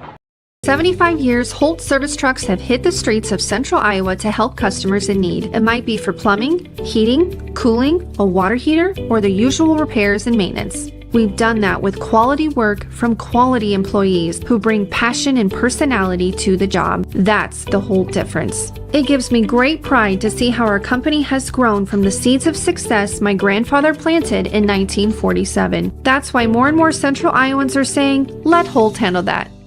Not all used vehicles are created equal. DeArmond certified used vehicles have a big advantage. What sets us apart is that all used vehicles receive a 175-point inspection. Carfax report, 2 oil changes, collision deductible coverage, and wheel dent and windshield repair.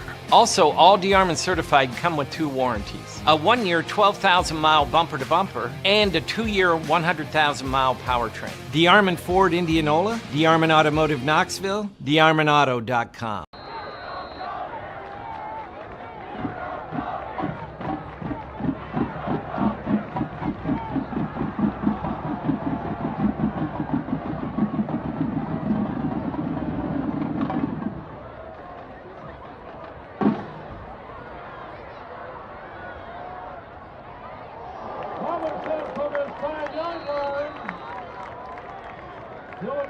Joe Hughes on the tackle. First and 10 Warriors. Flag on the play.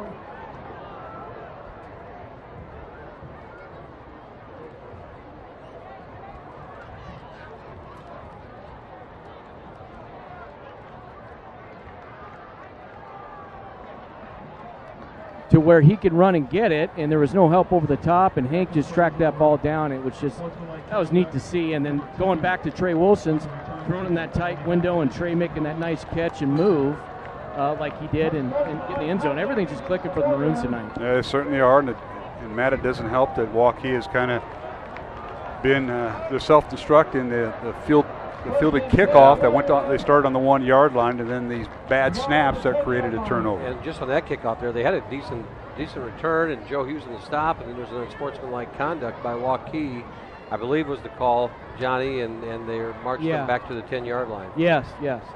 So Waukee first and 10 from the 10, and now they exchange the game balls. As when each team's offense has it, you have your game ball, and then when you do the exchange, you use the others. So you wouldn't think it'd make a difference. To the average person, wouldn't think it'd make a difference, but it does. Trust me. Well, I look at pitching in baseball and in softball, and yes, it does. To those pitchers, to the pitchers, it does. All right, first down, Waukee.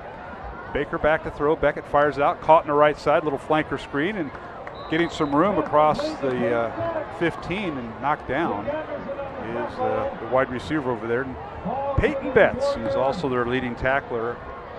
And we should talk about a little bit. We got the Dowling Pancake Breakfast this weekend. We got the fall play. There's a lot of things going on. I got a lot of announcements to get going. Open house is Sunday, November 6th at Dowling. So got a lot of things. I got a lot of things, and I said, where is the principal at? Why am I getting these?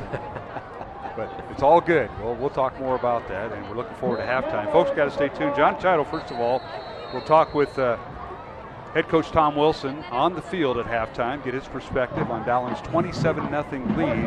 Minute and a half to go here in the first half, and then we'll come back to the press box and talk to a pair of guests. John Sarcone, Dowling alum, Dowling fan, and retiring Polk County attorney, 32 years in office. We'll talk more about that later. And then Ted Power.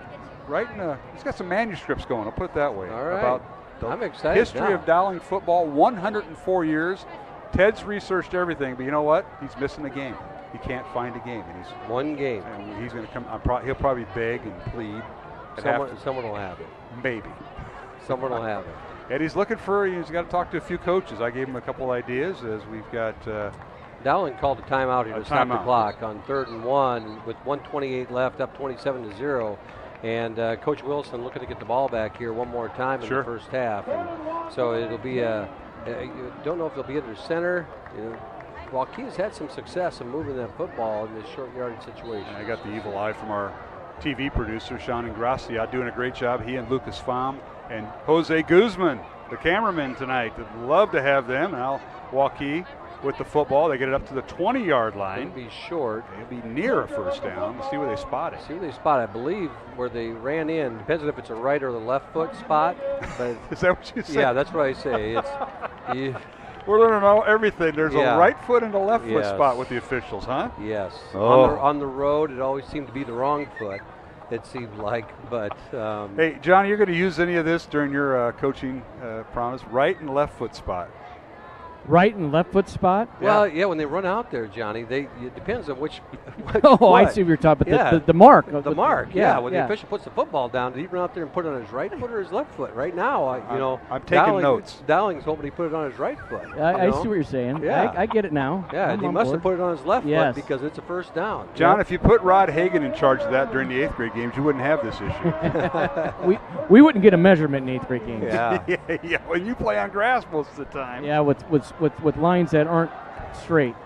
I heard that about the Sheldon home field at times. Northwest Iowa report. It's always straight up there.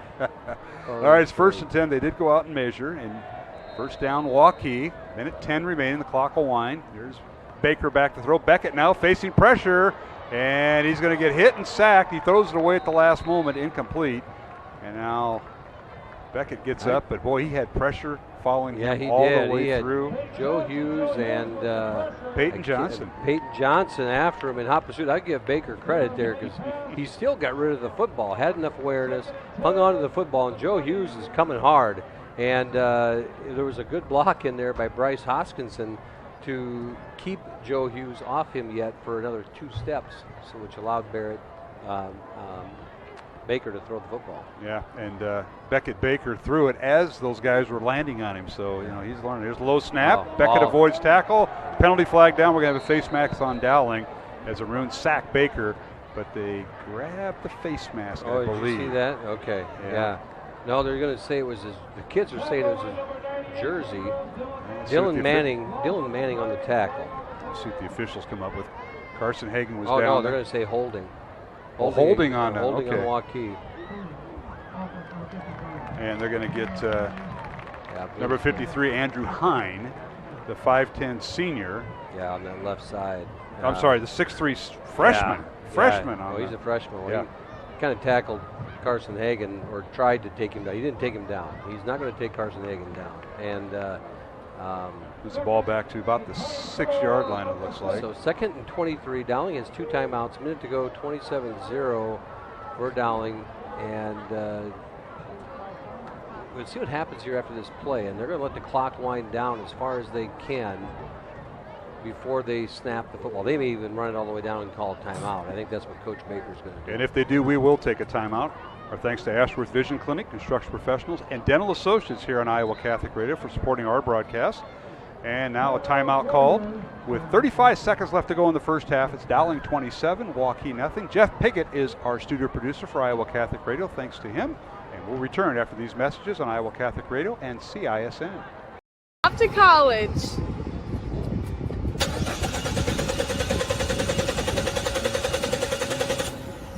Oh, rats! Hi, Joe the Car Guy with a reminder. Before you send your kids off to school, set up an appointment with Westside Auto. We check everything from tires to belts, fluids, hoses, wipers, and lights. 44 inspection points to help prevent that oh rats moment for your students. Call us today to set up your appointment. We'll have your kids off to school saying, For the best, head west. Westside Auto. Ever have one of those awkward moments when a business disappointed you? You got ripped off? Didn't get what you expected? The Better Business Bureau can help you avoid these uncomfortable situations. BBB accredited businesses are honest, ethical, and reviewed annually by the BBB. Don't experience another awkward moment with a bad business. Trust the ones that operate with integrity. Look for the BBB seal. It's the sign of a better business. And find a better business anytime at bbb.org.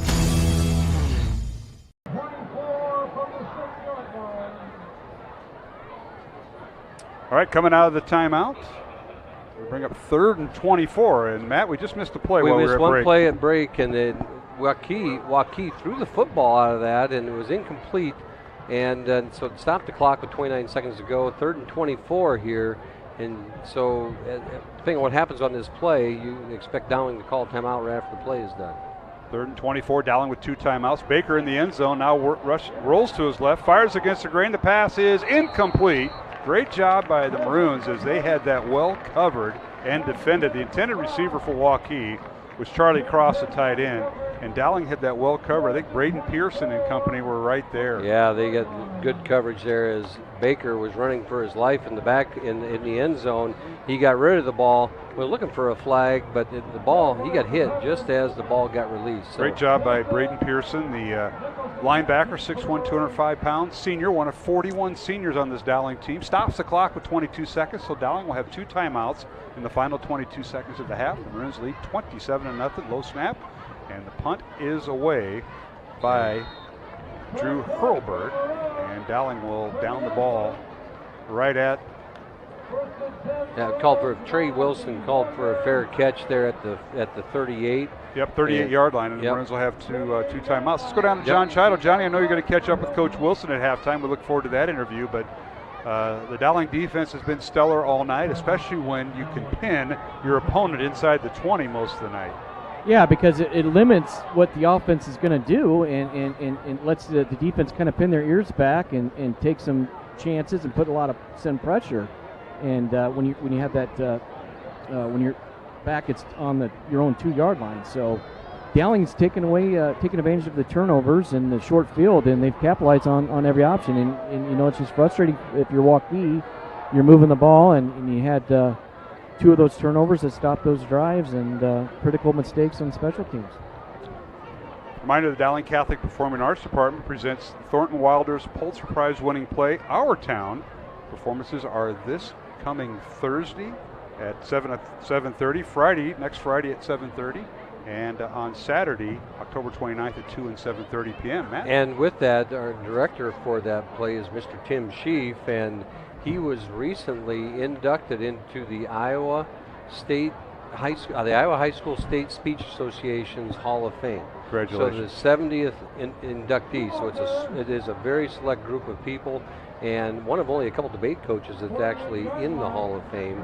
And so, you know, Dowling, Tim Sheaf has done a great job for that program over time, and they're going to do a. Here we go. We've seen this done in the National Collegiate. Yeah. They called for the fair catch, and they'll do a free kick here. Free kick. So this is Schumacher. Take a picture. This will be a 48-yard free kick, and this is something you hardly ever see, but this is legal. This is it right here. And the Waukee will not come up to block it, obviously. And the thing is, you get to tee it up. Yep. And here's the ball. The kick is down. The kick is up. It's long enough. Is it between the uprights? And it is. There it is. Good. A free kick. And the Maroons now lead it 30-0 with 11 seconds to go here in the first half. In my 25 years of actually coaching football at various levels and everything else, that's only about the 3rd time I've seen it done. That's the 1st time I've seen it work. John Chido, there you go. I've seen this done on the national level. I've seen it done in an all-star game, and now the first time with Dowling, and it only comes after a fair catch. Right. When you fair catch the ball, which Trey Wilson did. That's the only time you can complete it, because the defense cannot come up and pressure the ball. You know, and the unique part of that whole thing is you get to put the ball on the tee. A normal PAT, you know, you have a blocker, you have someone holding it, but here, you know, as the kickers kick, they can kick that ball when they get it from the 35-yard line down to the goal line. So this is, you know, the distance is doable for Schumacher, and he nailed it. Certainly did. Johnny? Did Dowling just make history here? Is this the first time that this has happened? It's been done in Iowa high school. But as far as the Dowling program?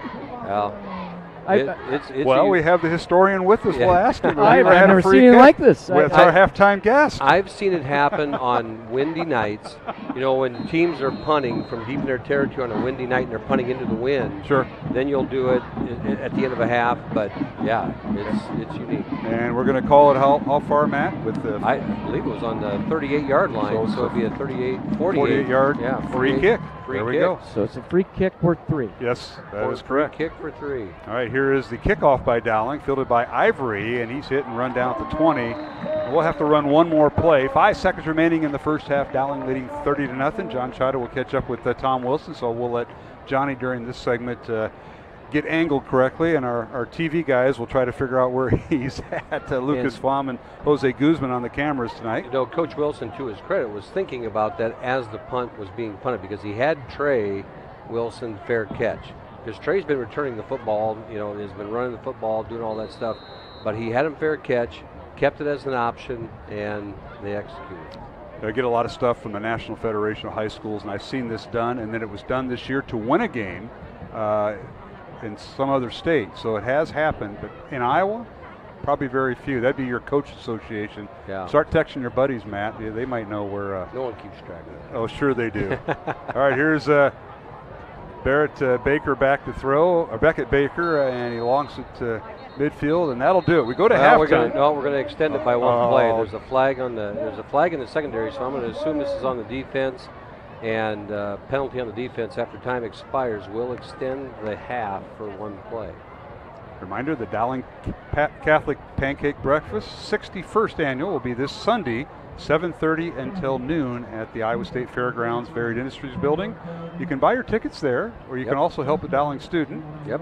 And I'll give you my daughter's cell phone number, because I don't think she's got her allotment done, and that was just of last night. So I know Coach Wilson, myself and my wife will be there at 7:15. We'll be there at 7:30. on the first shift. You will too, Mark. And My wife Mary and I will be doing the same. Coach Wilson and Coach Meeks are always there in that first shift as well, so they're early. All right, Waukee from their own 30-yard line, untimed down to end the half. And that'll do it as the play goes out of bounds, and we will go to halftime with Dowling Catholic leading 30-0. Reminder, we will have our halftime stats along with following the interview with John Chido and head coach Tom Wilson as the Maroons go up. 3 touchdown passes from Dowling quarterback Jackson Smollett tonight. He's hit Bo Gamble for 8 yards. He's hit Trey Wilson from 31 yards and Hank Brown from 37 yards. And the free kick by Schumacher from 48 yards, and Rashad Davis a 59-yard run. Let's go down to John Chido with head coach Tom Wilson. Dowling leading 30-0 at the half. Johnny? Well, Coach, great start to the first half. You've taken advantage of turnovers, short fields, and special teams, offensive, defensively. It's been a great half to watch. Yeah, they've given us some opportunities just with turnovers and things like that, and offensively we've taken advantage. The one thing I'll challenge our kids to at the half is to tackle better. I thought we missed too many tackles in the first half, and that's unlike us. And the kick for 3, just got to ask. That was neat to see. Sometimes there's a benefit to having old coaching staff. We know those rules. Thanks, Coach. There you go, Matt. That is benefit true. of having the coaching staff. That's right. As Dowling leads at 30-0, as we're getting everything organized here in the press box for our Mark, halftime. Yes, go ahead. I don't want to interrupt you. Go ahead. Is Johnny getting loose because the dads are out there on the field with the dance team? Johnny, are you in the bullpen? He's not. He's going to ignore us as much as possible. All right, let's get to our first half stats. Thanks to Jared Seifert, one of the Dowling math teachers, for providing this. Dowling Catholic 223 yards in total offense in the first half, 128 for Waukee. The Maroons with 105 yards in the air, 118 on the ground. Waukee 77 yards in the air and 51 yards on the ground. Dowling penalized twice for 25 yards. Waukee penalized 4 times for 45 yards. The Maroons with 10 first downs, as does Waukee with 10 first downs in the first half. Jackson Smollett, 8 out of 11 passing, 105 yards and 3 touchdowns, no interceptions.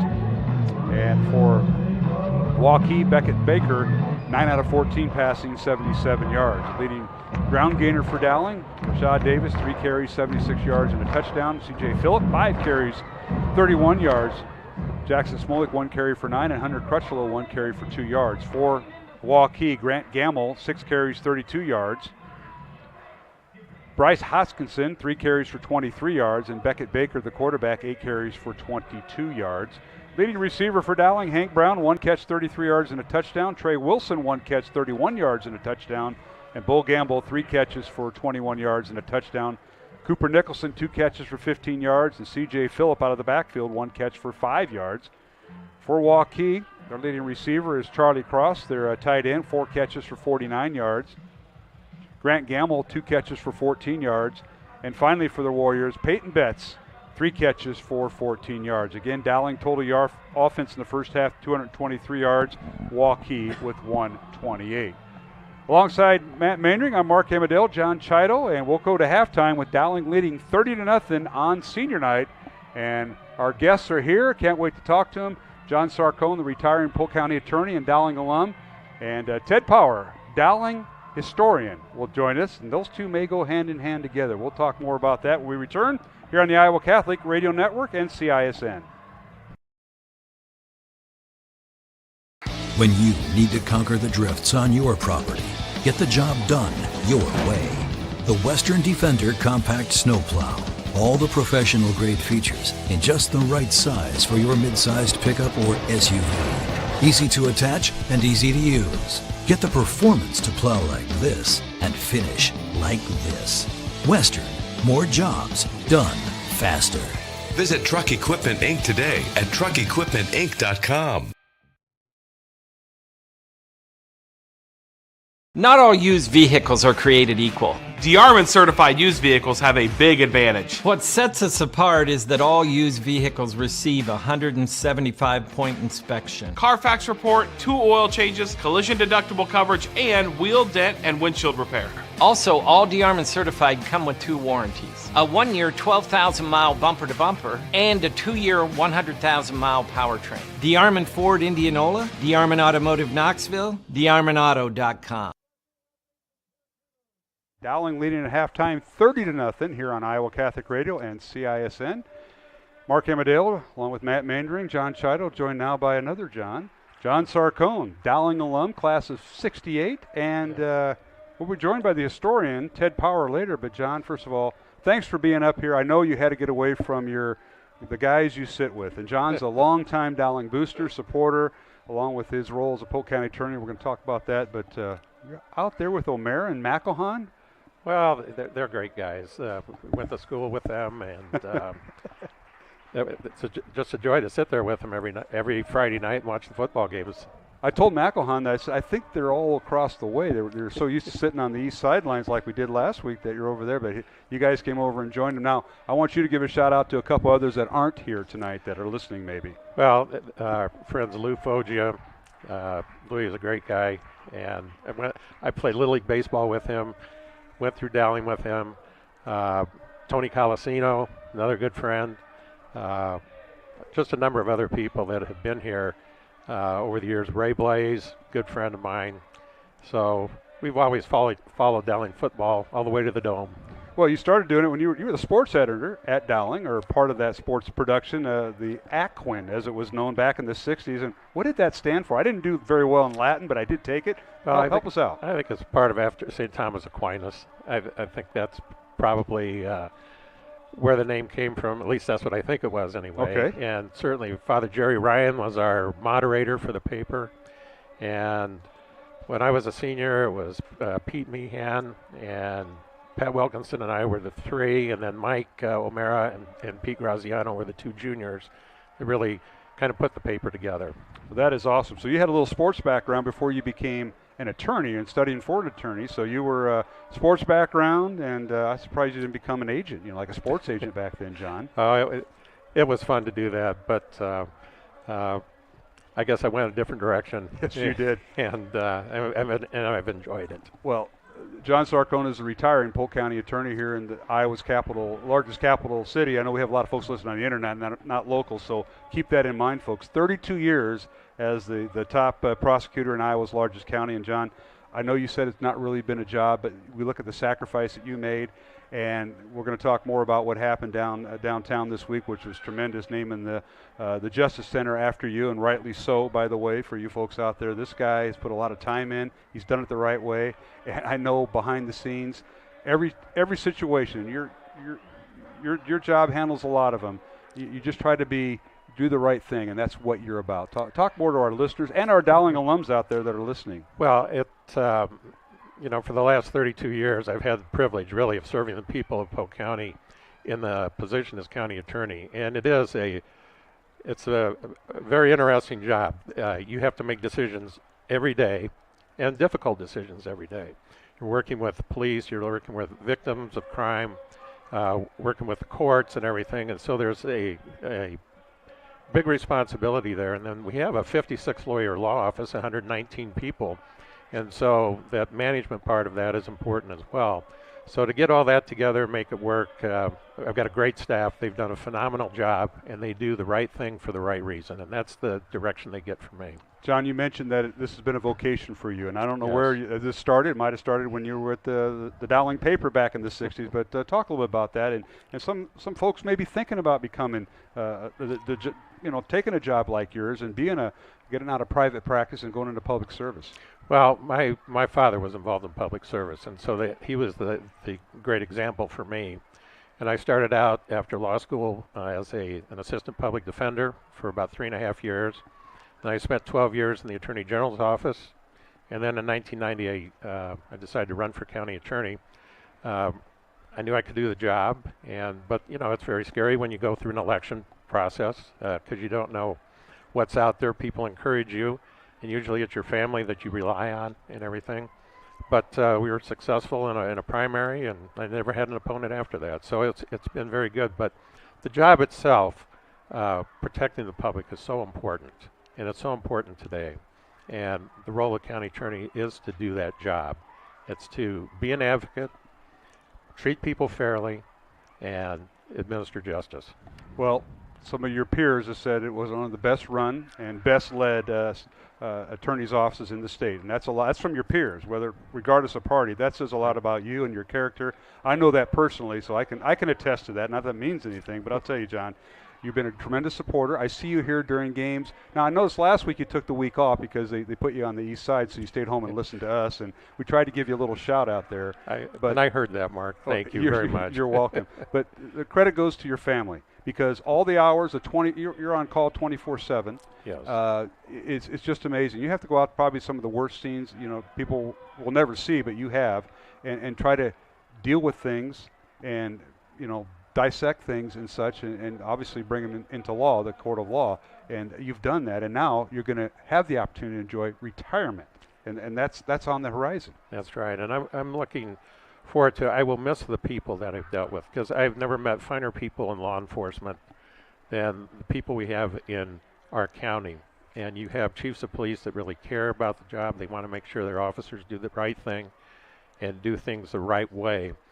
And I'm proud of them. I really am. I'm proud of the relationship we have with them. But now looking forward to retirement, I have 10 grandkids, and we're going to chase after them. Well, one of them is a Zenti, and he'll be coming up through the process here, as I understand. Right. He's a sophomore right now on the sophomore team. Well, we'll see him on varsity next year. Looking forward to that.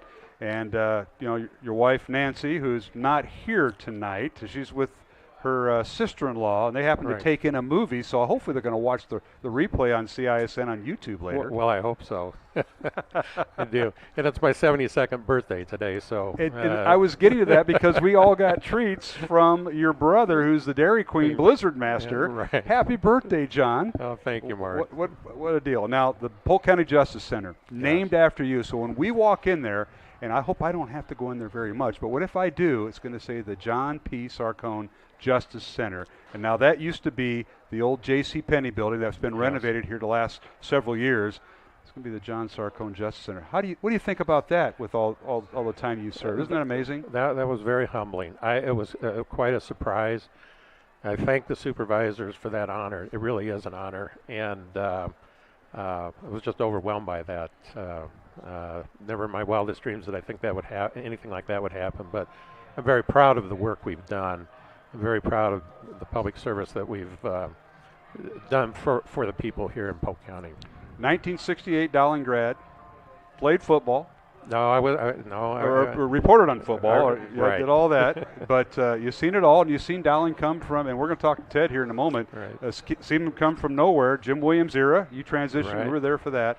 And before I let you go, because we've got to get Ted on here if we take a break, what was one thing you want to say to our listeners and our viewers tonight on CISN and Iowa Catholic Radio? Well, just that, if you have dreams to pursue and you want to get into the profession I was in, go for it. Public service has been outstanding work. And like I say, it's more a vocation than really work if you treat it the right way. And I've enjoyed it, and it's a good way to serve people and to help take care of people if that's your vocation, and it was for me. John, thank you. Thanks for coming up. Congratulations on a fine career, and we look forward to retirement. And we got some grandkids will be following out here, and I hope you're still around to comment on that once in a while. Oh, I will do that, Mark. Right. Thank you very much. And happy birthday. Thank you. John Sarcone, retiring Polk County attorney. We'll take a break and come back here on Iowa Catholic Radio and CISN. Dowling 30-0 at halftime over Waukee. 1,900 vehicles on WaukeeChevy.com. Schottenkirk Chevy Waukee. If we don't have it, you can build it. Newly expanded service department means we're hiring. See the openings on WaukeeChevy.com. Schottenkirk Chevy Waukee. WaukeeChevy.com. We are so much more than an energy company. We are connectors, community protectors, and clean energy leaders. We are job creators, friends and neighbors, stewards of your dollars and savings. Yes, we are so much more. We are the energy behind your everyday, and we are obsessively, relentlessly at your service.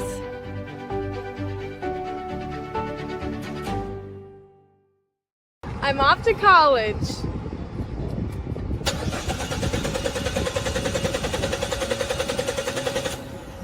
Oh, rats! rats! Hi, Joe the Car Guy with a reminder. Before you send your kids off to school, set up an appointment with Westside Auto.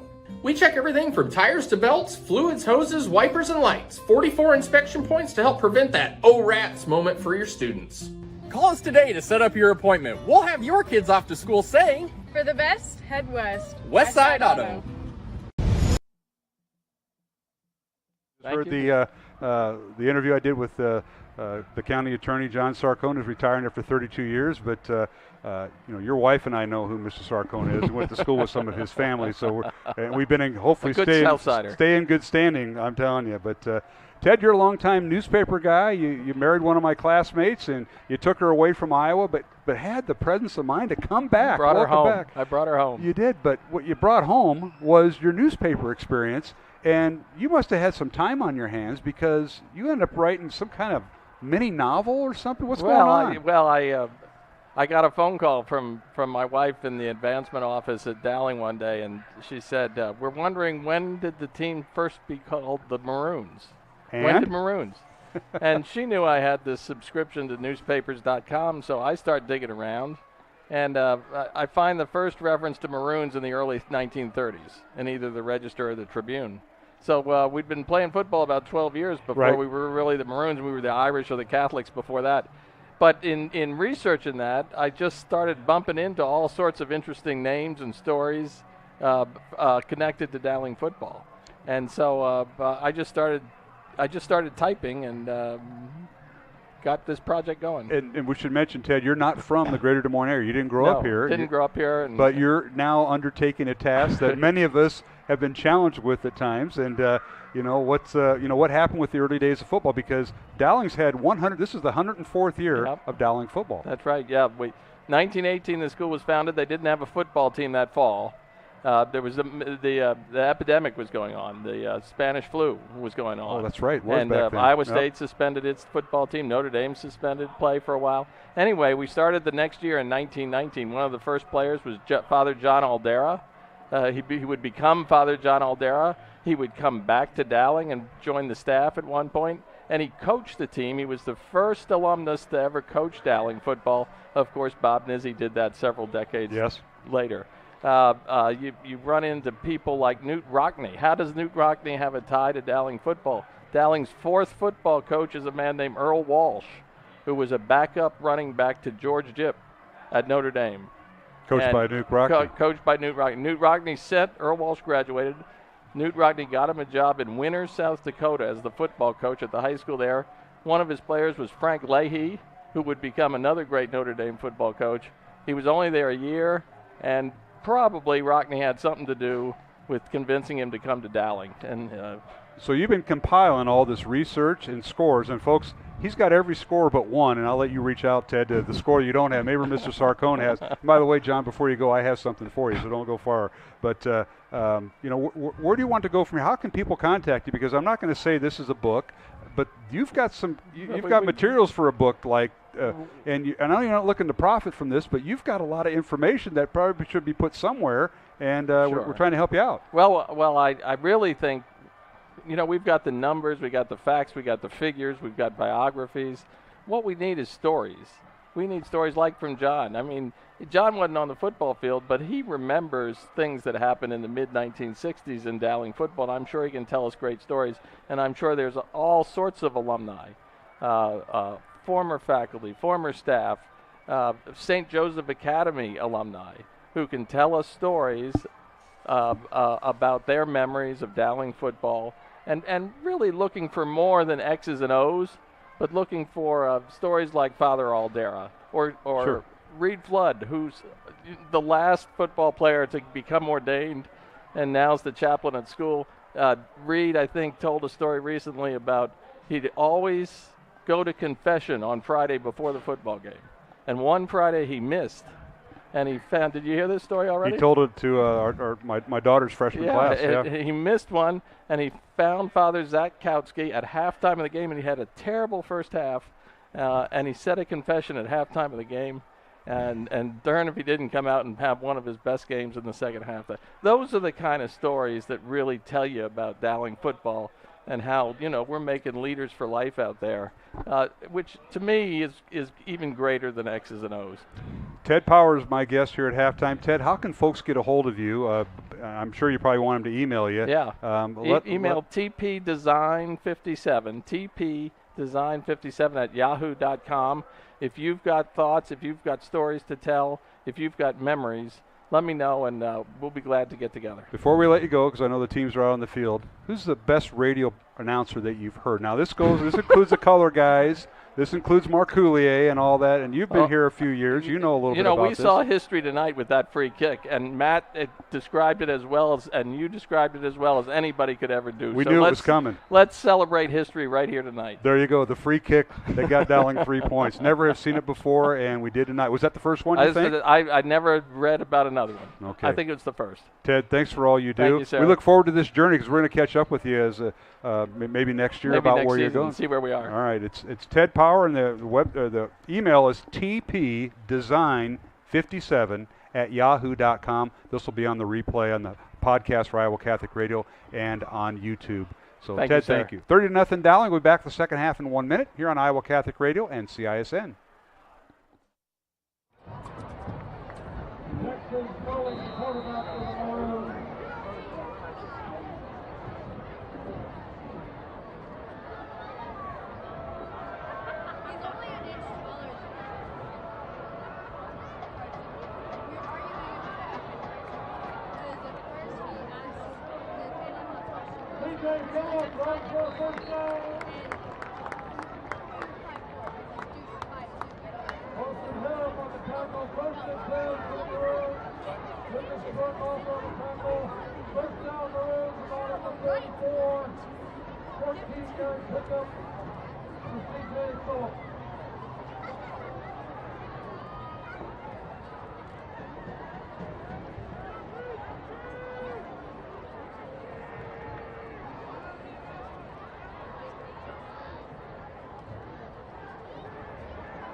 At Valley Stadium, second half underway. Dowling leading 30-0. The Maroons have the football after the second half kickoff. And Matt, the Maroons are marching upfield.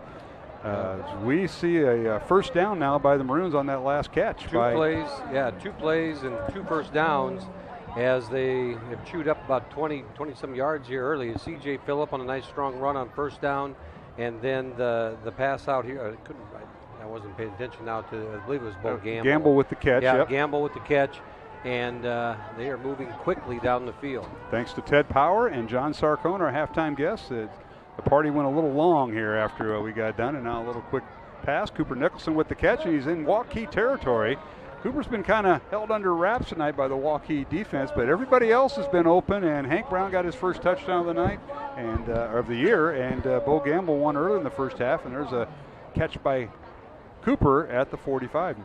Well, it's he's going to get more coverage as the season wears on, and those other guys are going to step up and get their opportunities. And right now they're running the football well as this offense is really hitting its stride. 2nd and 4, Dowling. Handoff goes to C.J. Phillip. Right up the gut he goes. He's finally slammed down as he crosses the Waukee 30, and they're going to spot him down right on the 30. Burst up the middle for 15 yards by C.J. Phillip, and Nate Agos and George Nahas on that right side with Max Shelton at center opened up a tremendous hole. Peyton Betts on the stop there. He was the last man standing for the Warriors and able to bring C.J. Phillip down. As you're right, Mark, that offensive line is having their way right now. Kyle Rockers, Cade Batterton on the left side, handoff Phillip, and again he goes right over center, bouncing off tacklers, and finally Waukee brings him down right about the 24-yard line. A pick up a 6. It'll bring up 2nd down and 4. And they're just going right up the middle with wedge football as the point of attack is between the A gap. And they did that. They showed that last week too against Valley, that you can't stop us right now running the football right up the middle. And to the credit of those big guys up front, as you look at Rockers and Batterton, Shelton, Agos, and Nahas. That is a monster crew. They put Jalen Thompson with them, and that's a lot of bodies coming at you. All right, 2nd and 4 from the Waukee 24. Dowling leading 30-0 here in the second half. A little pass to the near side, caught by Jalen Thompson, trying to get outside, spins out of a tackle at 20. Ball is loose, and a fumble on the play as Jalen had his pocket picked, and I think somebody fell on it, and it wasn't, it might have been Jalen Thompson. I think he got back on top of it as he was fighting through. C.J. Phillip. Yep, C.J. Phillip fell on top of it. Thank you, Johnny, is John Chido on the Dowling sideline. We'll watch the replay here, Matt. As Jalen got that ball out there and was switching hands, and he's switching hands in traffic. There's C.J. Yep. He'll get reminded he's not a running back, and you don't need to switch hands. You're a big fella, and you just put both hands on it and go.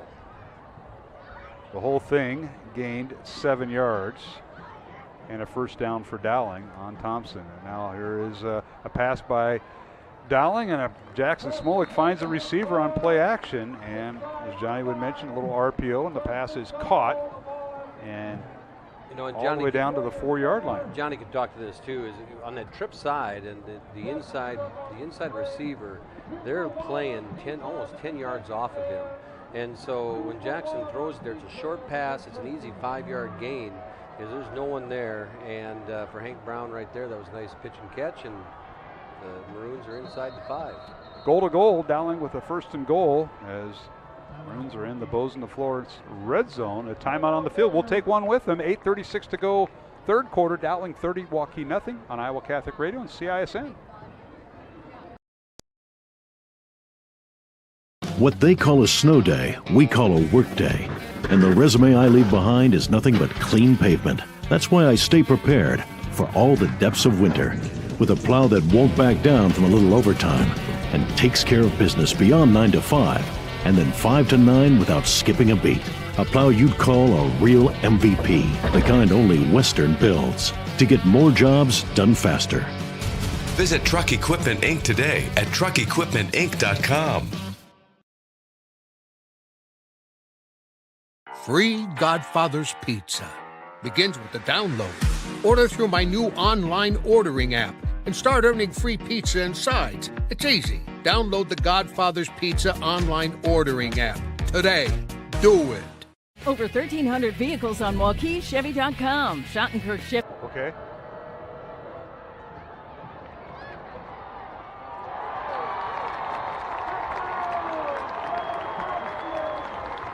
Touchdown Dowling while we were away at the break. The Maroons score from the 4-yard line. Touchdown Dowling, and that is Jalen Thompson. And guess what? That's his first touchdown of the year. He and I were talking about that in the hallway about a week and a half ago. Tight end sweep. Yeah, tight end sweep, and he ran over Hoskinson out there and in for the touchdown and big strong run there by Jalen Thompson.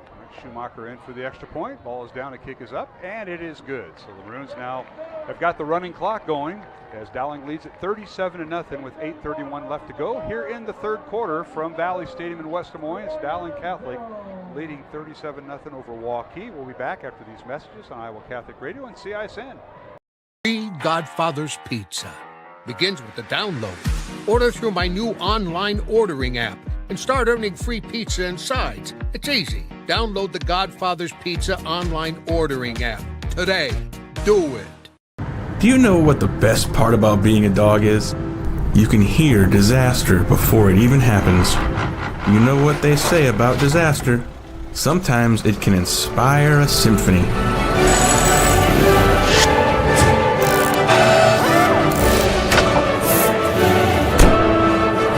An honest day's work deserves an honest day's treat. No extra charge. And that is why we choose Honest Wrenches. No extra charge, and it's how service should be. Over 1,300 vehicles on WaukeeChevy.com. Schottenkirk Chevy Waukee. If we don't have it, you can build it. Newly expanded service department means we're hiring. See the openings on WaukeeChevy.com. Schottenkirk Chevy Waukee. WaukeeChevy.com. And we're back here at Valley Stadium. Dowling on the kickoff. The return by Waukee and hit and dropped right at the 25-yard line is the return man for Waukee, and that was Kyle Robinson who took a lick. But Joe Hughes again. We've called his name a lot tonight, and he lowered the boom right there. Starting linebacker and on special teams. Yes. Dowling 37-0. Let's go down to John Chido for our first report from the sideline here in the second half. Johnny? And you know, that's good to see Jalen get in the end zone there, and that was that jet sweep under center, and it's a quick hitter, and you get Jalen's momentum going. He's a hard person to bring down, and there was nothing keeping him out of that end zone. Yeah, and he held on to the football, Johnny. Unlike he did. He did. He didn't have C.J. Phillip have to recover his loose ball. And now first down Waukee from their own 26-yard line. They trail 37-0 as Dowling has the running clock going.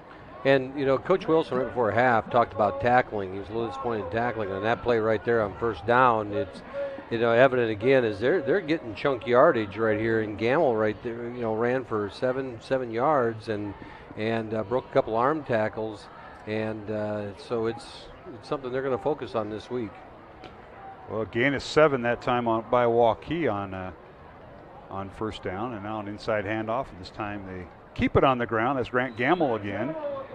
And he gets up near first down. Let's see where they spot the football. Is Warriors trying to get the running clock stopped. 37-0 Maroons. We're approaching the 7-minute mark here in the third quarter.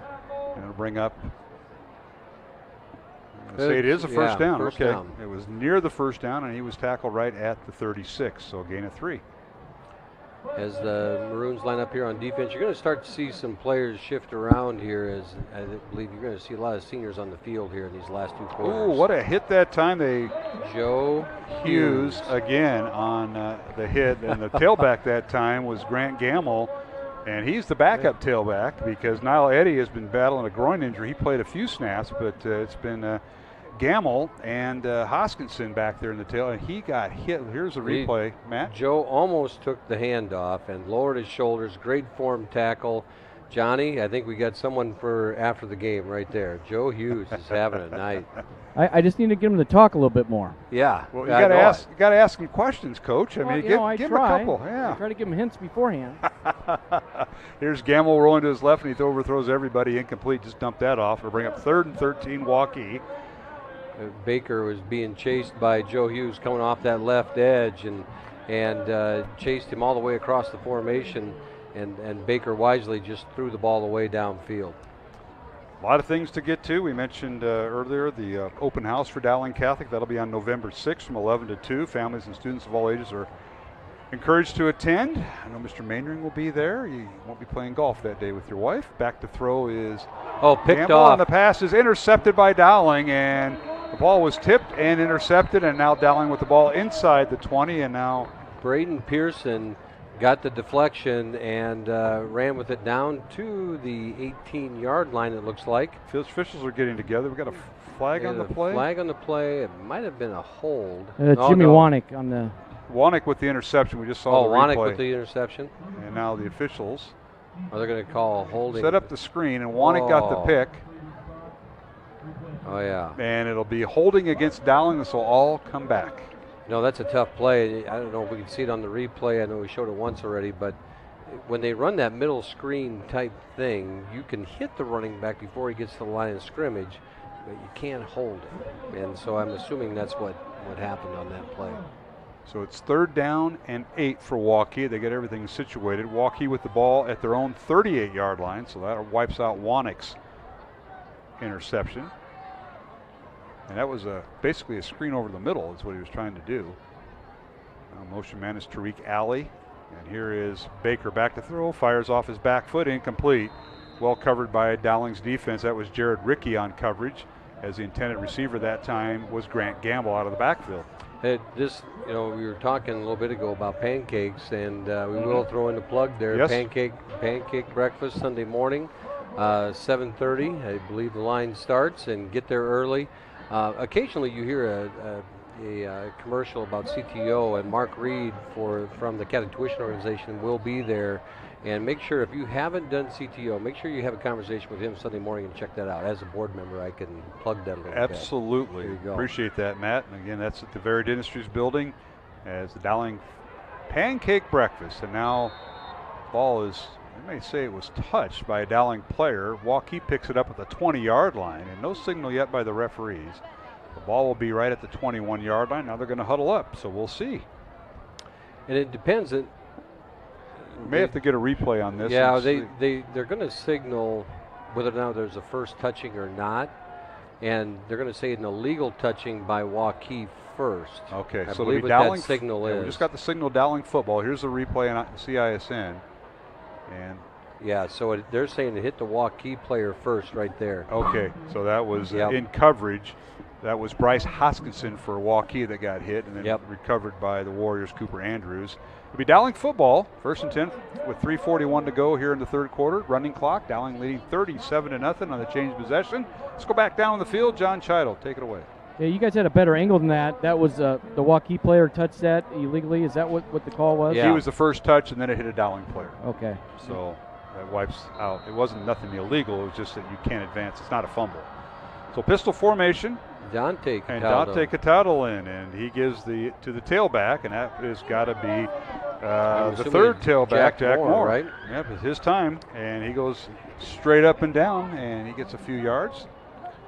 And you can bet that senior is looking to grind out some yards right here and find that end zone. And Jack Moore is going to run hard as he always does in there tonight. Marines pick up a couple yards up to the 25-yard line. Gain of 2 by Moore. Pistol formation. Dante Cataldo at quarterback. Dante is a junior. 2 receivers left. Tight end on the right. Back to throws Cataldo. Looks left, and the pass is incomplete. Almost intercepted. He was trying to hit his receiver on the near side here, Nick Calvert, who has a touchdown reception this year. Yeah. Probably one of the longest ones for Dowling, I believe. And it's incomplete. Yeah. Cataldo set that ball out there a little high as it left, and not much room there for him to fit that ball in. And he's, shown that he can throw the ball and run the ball. He's got great feet, and as it looks, he will take things over next year. And this is a good time for him to get on the field and get some snaps. All right, 3rd and 3. Cataldo now gives it to Moore, and he's got the first down. Gets across the 33 up to the 34-yard line, still on his feet, and maybe to the 35, a pickup of 5. Nice strong run there by Jack as they continue to grind out the yards here, do the Maroons, and trying to get some of the linemen across there. Right now we have Will O'Malley out there on the line. I'm sure we have, I believe we'll have Sam Tesaw out there as well. Some of these seniors that don't always get out in the field right away and run scout team for the Maroons all season long, and it's a valuable part of making that first tier better. There's a flag on the field. Yeah, there is, and the officials now are huddling up. Tonight's game on Iowa Catholic Radio brought to you in part by Ashworth Vision Clinic, Construction Professionals, and Dental Associates. Got Tommy Von Carver out there as well right now as they remain huddled up to determine the call. I think we're going to get something here. Officials now will let us know. Our official is Mike Lord.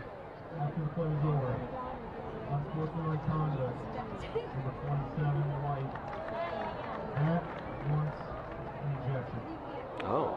So that is an ejection, and did you say it was 27 or 40? 27 is running off the field, so I'm not sure That is Sam Camara. I'm not sure what happened there. We won't be able to tell, but it did warrant ejection. You might be able to see it here. Official right there. He was talking. Yeah. He might have said something to the official. Maybe he said something. Yeah, maybe he said something to the official. That would be the umpire. So yeah. He has been ejected. That's Sam Camara. He's one of the backup linebackers listed on the depth chart that was provided by head coach Gabe Baker in his second year at Waukee. And this will move the ball up to midfield, almost a 20-yard change of possession. Dowling had the ball at the 30. It's going up to the 50 and a first down. All right, Dante Cataldo at quarterback. The junior has 3 receivers right, 1 to the left, 1 back in the backfield. Back to throws Cataldo, and he throws the ball, and it is caught.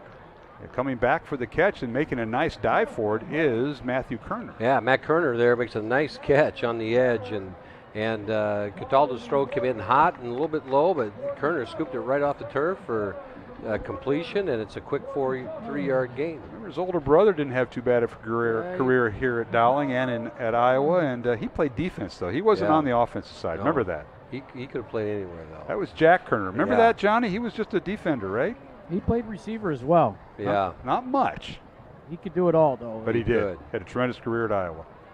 And now in the pros, he's on the squads, I think. And now handoff, Jack Moore. He's trying to find a seam inside the 45 of Waukee, still on his feet. And now we have the rugby scrum. Yeah. I thought it was football, well, Coach, and you guys are teaching rugby? What's going on? That's what they call it in other parts of the world. Jack Moore follows his offensive line into Waukee territory, and they're going to spot him forward progress to the 42, gain of 8. I believe Jack Kerner was picked up by the I want to say the Chargers. Well, he was with the Saints. I don't know. I got the then Chargers. He got released. Yeah, then he got released. I thought he ended up on a practice squad somewhere, and then he got released from that too. So he's Speaking of NFL football, how'd how'd that trip to Green Bay turn out last week for you? I used to like talking to you. Don't hold that against my daughter. She's got 3 more years with you guys. Handoff goes to Moore. He's inside the 40 down to the 38-yard line. There's 2 things I can't bring up. There's a few things I want to bring up with Johnny, and that's about other stuff, and then I can't bring that up. So I figured I'd start with you because, it is a running clock. We have about 20 seconds left in the quarter. It was a great weekend until the football game got done. Until they got done. The Jets. And then you got to make that drive back, Jets. I heard that enough last weekend. I bet you I was sitting right next to some Jets fans from Jersey, so it was 3rd and 2 coming up. I'll try to deflect this. Uncomfortable, Mark. Thank you. I was shocked as anybody. We got some confusion down there. That's good. We've spent more time with the officials talking during this running clock. They got a procedure call against Dowling, so that's going to back it up. While we have a time here, Sure. I encourage everybody, in maroon to get out Tuesday night to the volleyball game, get in the gym, and cheer our girls on as they play to go to state on Tuesday night. And they'll take on Sioux City North, Sioux City 13th North. ranked Sioux City North, 7 o'clock the Dowling gym. Dowling girls ranked 4th. They just got their 30th win of the year. They're now 30-9, and they play Sioux City North to go to state, right? Yeah, they play Sioux City North to go to state. And it'll be a fun night in the gym, and they need all the support they can get, and it just elevates the energy when you have that gym full. All right, so they had to put time back on the clock. We were under 15 seconds. They moved it back up to 25 seconds. The clock winds. Cataldo with 2 receivers on each side of the football. 3rd and 7, Dowling. Cataldo under duress, avoids a tackle, avoids a sack, looking downfield, keeps his head up. The pass is caught by the tight end, and that's Danny Nielsen, and he picks up the first down, which might be the final play of the 3rd quarter, and it is. First down, Dowling at around the 34-yard line of Waukee, and that's how the 3rd quarter will end with the score. Dowling 37, Waukee Warriors nothing, along with Matt Maindring and John Chido. I'm Mark Amadale, and our thanks to the CISN staff. We'll take a break, come back to the 4th quarter in 1 minute on Iowa Catholic Radio and CISN. Used vehicles are created equal. DeArmond certified used vehicles have a big advantage. What sets us apart is that all used vehicles receive a 175-point inspection. Carfax report, 2 oil changes, collision deductible coverage, and wheel dent and windshield repair. Also, all DeArmond certified come with 2 warranties. A 1-year 12,000-mile bumper-to-bumper and a 2-year 100,000-mile powertrain. DeArmond Ford Indianola, DeArmond Automotive Knoxville, DeArmondAuto.com. Mornings. They can be hectic. Let's go! So can your car, so to get a free pickup, drop-off, or delivery, head over to Honest Wrenches. And their loaner vehicles? No extra charge. Find your peace of mind with even more wonderful services. Every vehicle that comes in gets a full visual inspection and a 5-year, 50,000-mile warranty. No extra charge. Head on over to Honest Wrenches. No extra charge, and it's how service should be.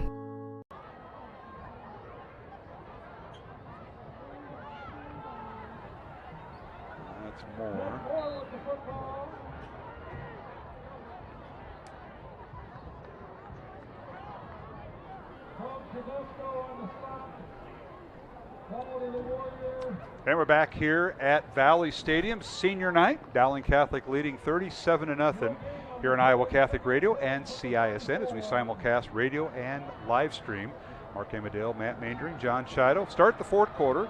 Dowling going left to right, north to south here on a beautiful night for the final regular season game. Cataldo back to throw. He has the ball tipped, and it's incomplete. Dante was looking left and trying to hit a receiver over there, and that might have been Michael Reichart, but it was knocked down nicely by the Waukee defense. It was. Waukee defense came up and made a big play right there, knocked it down, and it's probably a good thing Cataldo couldn't locate it, because he might have tried to catch that and take off, and that might not have been the best thing, but they do live for another play. I want to thank the folks at CISN. They did a tremendous job. Sean Ingracia, who's our studio producer here in the press box. Lucas Pham and Jose Guzman, our TV camera guys. And Iowa Catholic Radio, Jeff Pickett behind. Back to throw as Cataldo fires it out. Caught at the 5-yard line, or rather the 10-yard line. Gets inside near the 5 with the reception, and a nice play that time. Nick Kavlock with the catch.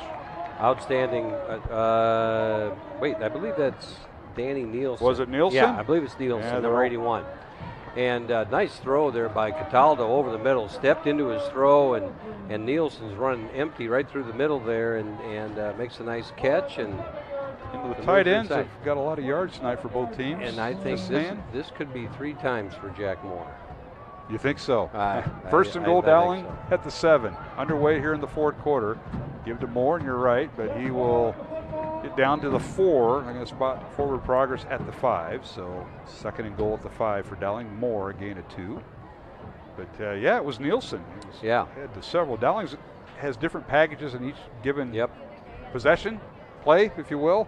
At that time it was Nielsen. Got to Nielsen. keep up. We do like the maroon numbers, or maroon jersey with the white numbers. It's easy to pick up. Nielsen, another senior. Both tight ends for Dowling are senior. Nielsen with a Now Nielsen touchdown. could catch a pass down here too, but I'm thinking Jack Moore is going to get another shot at it. All right, 2 receivers to the right. And Moore, the tailback. Dante Cataldo out of the shotgun. And the give is to Moore right up the gut. He goes toward the goal line. They're going to put it down at the inside the 1. One more time, Jack Moore. You were calling that. Why not Jack? Jack is a 6 foot, 185-pound senior, 3rd string running back. They're going to go hurry up right here. And he's also the backup linebacker. And he's going to under center. And Cataldo's going to take it in. And it's a touchdown. Touchdown Dowling. And Dante Cataldo from a yard out. With 8:54 remaining here in the 4th quarter, Dowling extends its lead to 43-0 over Waukee. And that's one of those plays that's called. They practice that when you got less than a yard to go. It's 3rd down. They're going to go in and go quarterback sneak no matter what. Get everybody up there. Cataldo takes it in for the touchdown.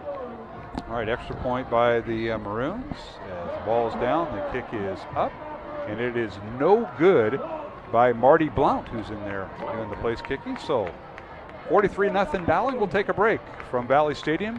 Dowling senior night. 41 football players march across with their parents tonight. Dowling 43-0 over Waukee. Back in 1 minute here in the Iowa Catholic Radio Network and CISN. When did strength become an ego thing? Strength is about more than you. It's about grit, work ethic, carrying your own weight, and still rising to new challenges, whether or not they happen during regular business hours. Because even for the strongest, there are no guarantees. But for those who wake up with the streetlights to make sure the world keeps moving, Western makes one promise: more jobs done faster. Visit Truck Equipment Inc. today at truckequipmentinc.com. For 75 years, Holt Service Trucks have hit the streets of central Iowa to help customers in need. It might be for plumbing, heating, cooling, a water heater, or the usual repairs and maintenance. We've done that with quality work from quality employees who bring passion and personality to the job. That's the Holt difference. It gives me great pride to see how our company has grown from the seeds of success my grandfather planted in 1947. That's why more and more central Iowans are saying, let Holt handle that. Valley Stadium. Here is the kickoff by the Maroons, and it's fielded by Waukee. On the return is Caden Ivory, and return is right. He gets outside the numbers and finally brought down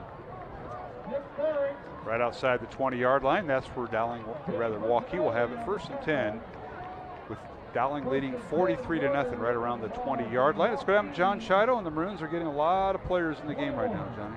Yeah, they sure are, and that's great experience going into the playoffs starting next week. And it's been a great night for the Dowling Catholic football team, and great to see Holtorf at center. I haven't seen him much this year, and he's been through the program, and a lot of other guys. I don't have much time to mention, but the nice catch there by Danny Nielsen and Jack Moore. it's just great to see these guys getting the ball game. It certainly is, John. I know you saw a lot of these kids. They started as 8th graders in the program, which you coach. Back to throw. Here's Waukee. They air it out, and the pass is incomplete. Well, let's see. Did he catch it?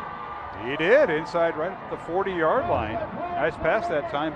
Baker still in there at quarterback, and he airs it out, and it's caught. We'll see the replay here. Nice reception that time by Lucas Struck. Yeah. Haven't heard from him much tonight. He got behind the secondary, and Baker, as he was getting hit, lets that ball go, and it's a nice catch down there as they turn the field over.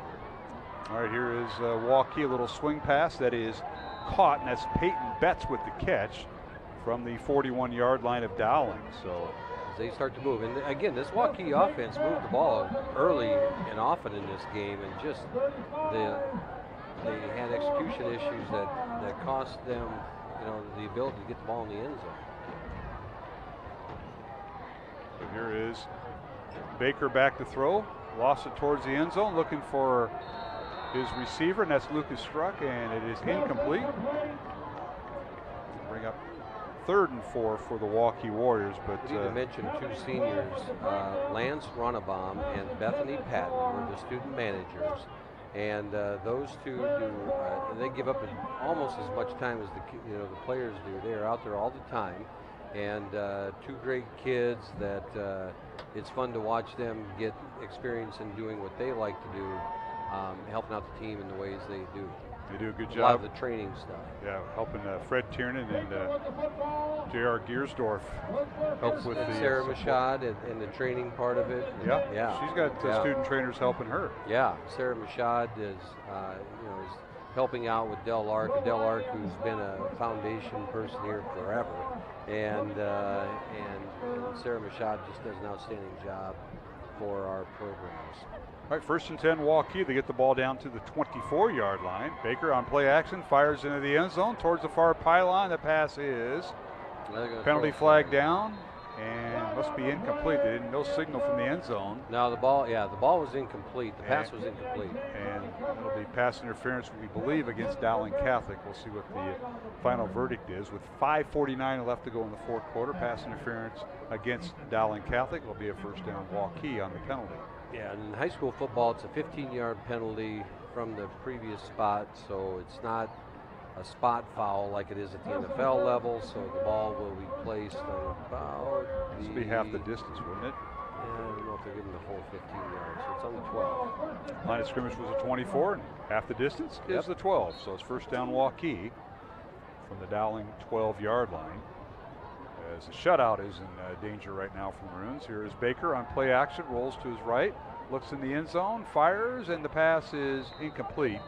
Led his receiver a little too far into the end zone, and that was his tight end that he's been going to a lot tonight, Charlie Cross. Yeah, Charlie Cross. He did have Tanique Alley out there in the flats, and chose to go for it all in the end zone there. Tariq was open. Tariq Alley. Yeah. Warriors now with 3 receivers right, 1 to the left, 1 back in the backfield. And here is Baker, blitzed by Dowling. Baker being chased. He fires, and the pass is overthrown, incomplete, and down goes Baker. And tremendous pressure that time on the backside by the Dowling defense. It looked like that was Keevy Ford coming from the backside on the blitz, and Baker got hit just as he released the football, and good play by Keevy as he was chasing it down from the backside. Yeah, John, we're going to have to talk about player interviews after the game. I think we had 1 nomination, and any thoughts right now? We haven't had Jackson Smollett for a while. Okay. Jackson, maybe Jalen Thompson gets Jalen his first Thompson's touchdown, or Hank Brown. Hank caught it. But I got to believe. It was a touchdown in the end zone by Waukee, and they threw it to their tight end, Charlie Cross. Touchdown Warriors from 12 yards out on 3rd and 10. So the minute we start talking about nominations for postgame, Waukee gets on the scoreboard for the first time tonight with 4:24 left to go in the 4th quarter. Is that Blake Hawk on that catch, I believe?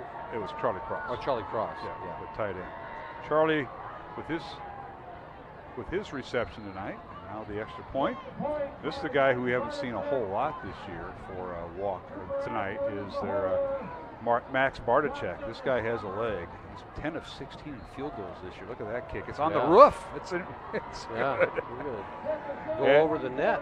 43-7, and Bartachek kicks it over the roof here at Valley Stadium in the north end zone. We'll take a break and come back with the Maroons up 43-7. Final 4 minutes and 24 seconds to go in the fourth quarter. All love a good win, however small or ordinary. Losing track of time, finding yourself with a few extra dollars in your pocket, soaking up the perfect Iowa day. These are the everyday delights and small victories that make us smile. These are the moments that connect us all as Iowans. And these are the moments that, more often than not, start with Iowa's farm families and the corn they're growing. Because when corn grows Iowa, Iowans win. Hi, this is Chris from Fireplace Superstore, and you've probably noticed there's shortages on most everything in the market today. Well, Heat and Glow has helped us out this year, and they are focusing their energy on their gas fireplace inserts. So if you've got a drafty old wood-burning fireplace and you want to get it retrofitted into a beautiful, high-efficient gas fireplace, come see us. We will have product to sell you. Heat and Glow gas fireplace insert from Fireplace Superstore, 109th and Douglas at Urbandale, just west of Homeacres.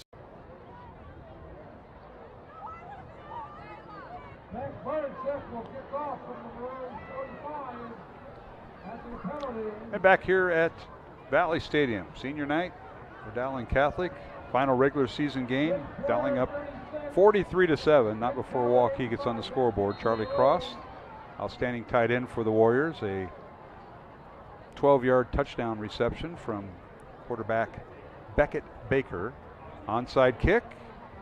And it's recovered by Dowling right at the 40-yard line. The Maroons were anticipating that, and they had the all-hands team out there, and the Maroons take care of that. That was Matthew Kerner who stopped that. John Child, let's go down to you after Waukee goes 6 plays, 79 yards on Cross's 12-yard reception from quarterback Baker. Hats off the Waukee offense there. Yeah, and it was a nice throw by Baker to stay patient and let that play develop, and he's been taking hits all night long. And being a freshman with his composure, it's remarkable to see, and he's got a bright future. Yeah, he certainly does. He's a potential 4-year starter. Now the Dowling offense on the field, and Jack Jepson gets in the ball game here. Jack back to throw, looks right. Now everything breaks down. He'll keep it, and he'll fall forward from his own 36-yard line. He will be tackled after a slight gain. Matt? I saw a cheer. Cedric Robinson get on the field for the Maroons, senior that's put, again, one of those guys that's put all the time in and was able to get on the field in the backfield there, and I believe that was probably his first varsity snap.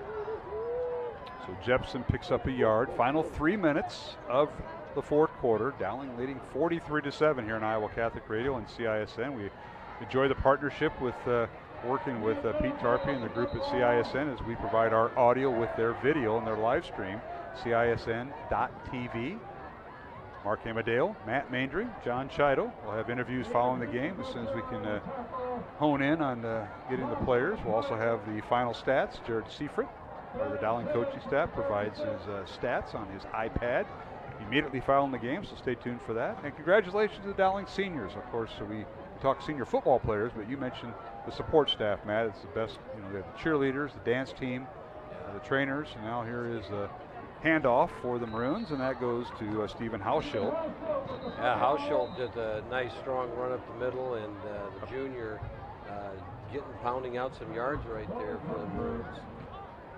Clock winds at 2 minutes and 18 seconds. A timeout on the field. We'll take one with them. We'll take a 1-minute break.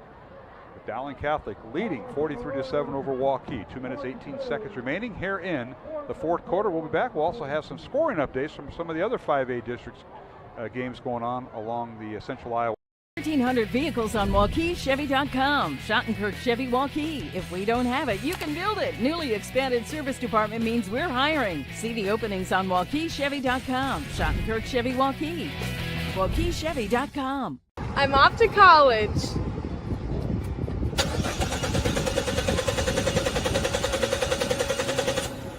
Oh, rats! Hi, Joe the Car Guy with a reminder. Before you send your kids off to school, set up an appointment with Westside Auto. We check everything from tires to belts, fluids, hoses, wipers, and lights. 44 inspection points to help prevent that "oh rats" moment for your students. Call us today to set up your appointment. We'll have your kids off to school saying, For the best, head.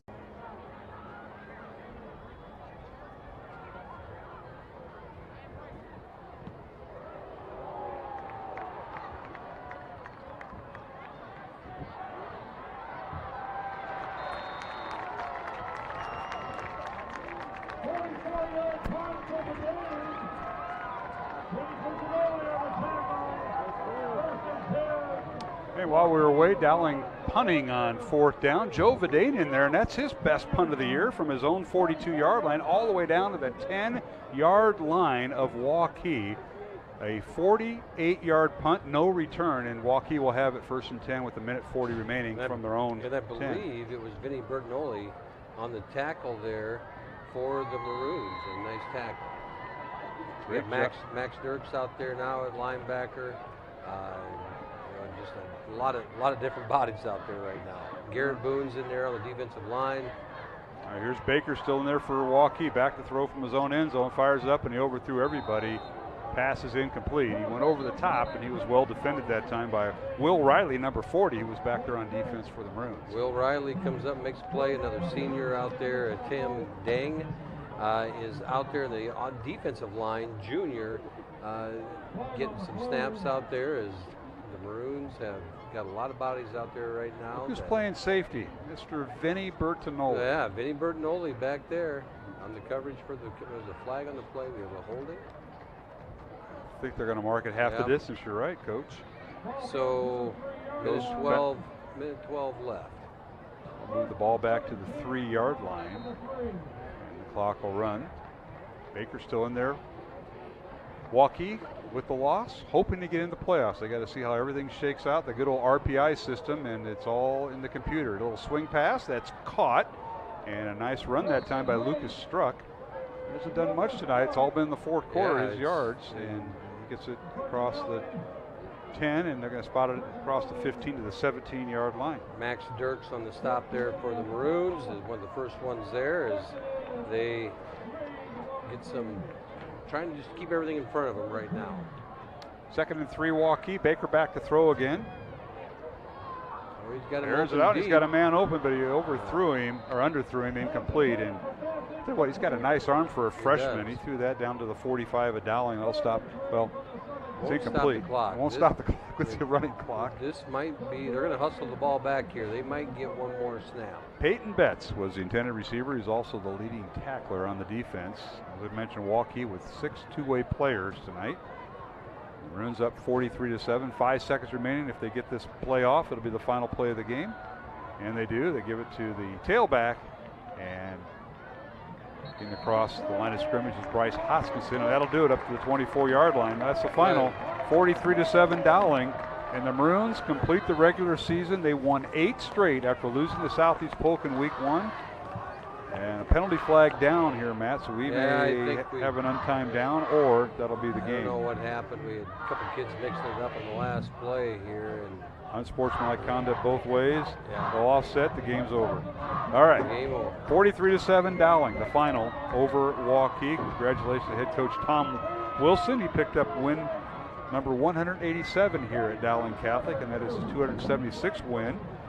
And for Coach Baker and Waukee, the wait is on. Do they get into playoffs? Are they one of the final teams to make it? They're take 16 in Class 5A, and Waukee came in tonight at number 15. So the loss to the number 1 team. Dowling has the number 1 rating in RPI, so we'll find out as Warriors fall to 4-5. They'll conclude the regular season. Dowling, as we mentioned, improves its record on the season to 8-1. And the Maroons will start postseason play next Friday night at Williams Stadium. We know it'll be a 7 o'clock kickoff. We don't know who the opponent will be. We told our listeners in the pregame we'd talk more about that. And on deck are probably several teams, including Dubuque Senior, Urbandale, Davenport West, or the Waukee Warriors could be who Dowling finds over at Waukee next Friday night, Matt. We're just speculating, but your math department and associates came up with that. I know Ames was mentioned as well. I haven't seen, it's been hard to keep on the scores tonight. The app is not updating like you hope it would on this night, and I know we get Ankeny Centennial won big over East. The last score I got from Waukee Northwest was 7-7, them in Urbandale.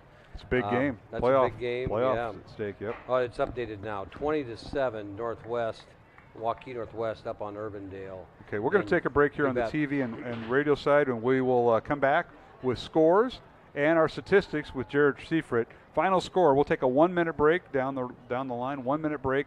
Final score, Dowling 43, Waukee 7, here on Iowa Catholic Radio and CISN. We are so much more than an energy company. We are connectors, community protectors, and clean energy leaders. we are Job creators. friends and neighbors, stewards of your dollars and savings. Yes, we We are so much more. are the energy, Behind your everyday. and we are Obsessively. relentlessly. At your service.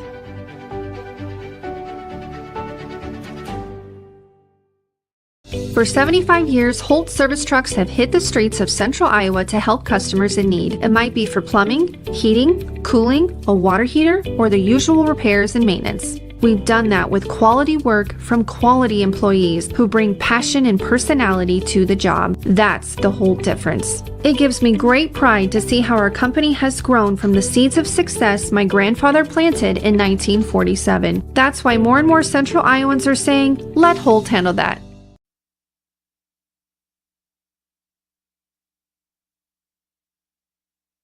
Valley Stadium, West Des Moines, Mark Hamadale, Matt Mandering, John Chido. Final score, Dowling 43-7 over Waukee. The Maroons, as we mentioned, improve the regular season with a record of 8-1 and a number 1 seed in the postseason. The Waukee Warriors fall to 4-5, and coming into the game, Waukee was the number 15 seed, and we'll see what that does with them. They only take 16 teams in Class 5A for postseason football, which begins next Friday night across the state. Final statistics, we'll go to that before we head down to John Chido with some interviews on the field. Senior night, Dowling Catholic, 41 senior football players and plenty of support staff, cheerleaders and dance team members and managers and student trainers also involved with that. So almost 50 folks involved with the senior night. Congratulations to them. So tonight, Dowling's total offense, 374 yards. Waukee with 222. The Maroons had 185 yards on the ground, or in the air, and 189 yards rushing. So pretty balanced performance by the Maroons. Waukee with 75 yards rushing and 147 yards passing. The Maroons had 5 penalties for 47 yards. Waukee 6 penalties for 67 yards. Dowling with 21 first downs. Waukee with 16. Jackson Smollett, what a night. 12 out of 15 passing, 142 yards and 3 touchdowns. Dante Cataldo was 3 out of 5 passing for 43 yards. For Waukee, it was Beckett Baker, 13 out of 24 passing, 147 yards and a touchdown late in the fourth quarter. Leading rusher for Dowling was Rashad Davis, 3 carries, 76 yards and a touchdown in the first half. C.J. Phillip, 8 carries and 66 yards in the first half. In the second half, it was Jack Moore, 6 carries, 25 yards. Smollett, 1 carry for 9 yards. Stephen Halschelt, 2 carries for 5 yards. Jalen Thompson, 1 carry for 4 yards. Hunter Crutchlow, 1 carry for 2 yards. Dante Cataldo, 1 carry for 1 yard. And Jack Jepson, 1 carry for 1 yard. For the Waukee Warriors, their leading ball carrier was Grant Gamble. He spelled their starting tailback, Niall Eddy, who was battling a groin injury, didn't play a whole lot tonight. Gamble was the leading ball carrier, 9 carries for 39 yards. Quarterback Baker, 9 carries for 29 yards. And Bryce Hoskinson, the backup tailback, he came in 4 carries for 29 yards. And Niall Eddy got in 5 carries for negative 22 yards as he was battling an injury. Leading receiver tonight, Hank Brown for the Maroons, 2 catches for 45 yards and a touchdown for the Dowling Junior. Danny Nielsen, 2 catches for 40 yards. Bo Gamble, 4 catches for 36 yards and a touchdown. Trey Wilson, 1 catch for 31 yards. Cooper Nicholson, 3 catches for 21 yards. C.J. Phillip, 1 catch for 5 yards. Jalen Thompson, 1 catch for 4 yards. And Matt Kerner, 1 catch for 3 yards. For Waukee, their leading receiver was Charlie Cross, their fullback and tight end. 5 catches for 61 yards and a touchdown for Charlie.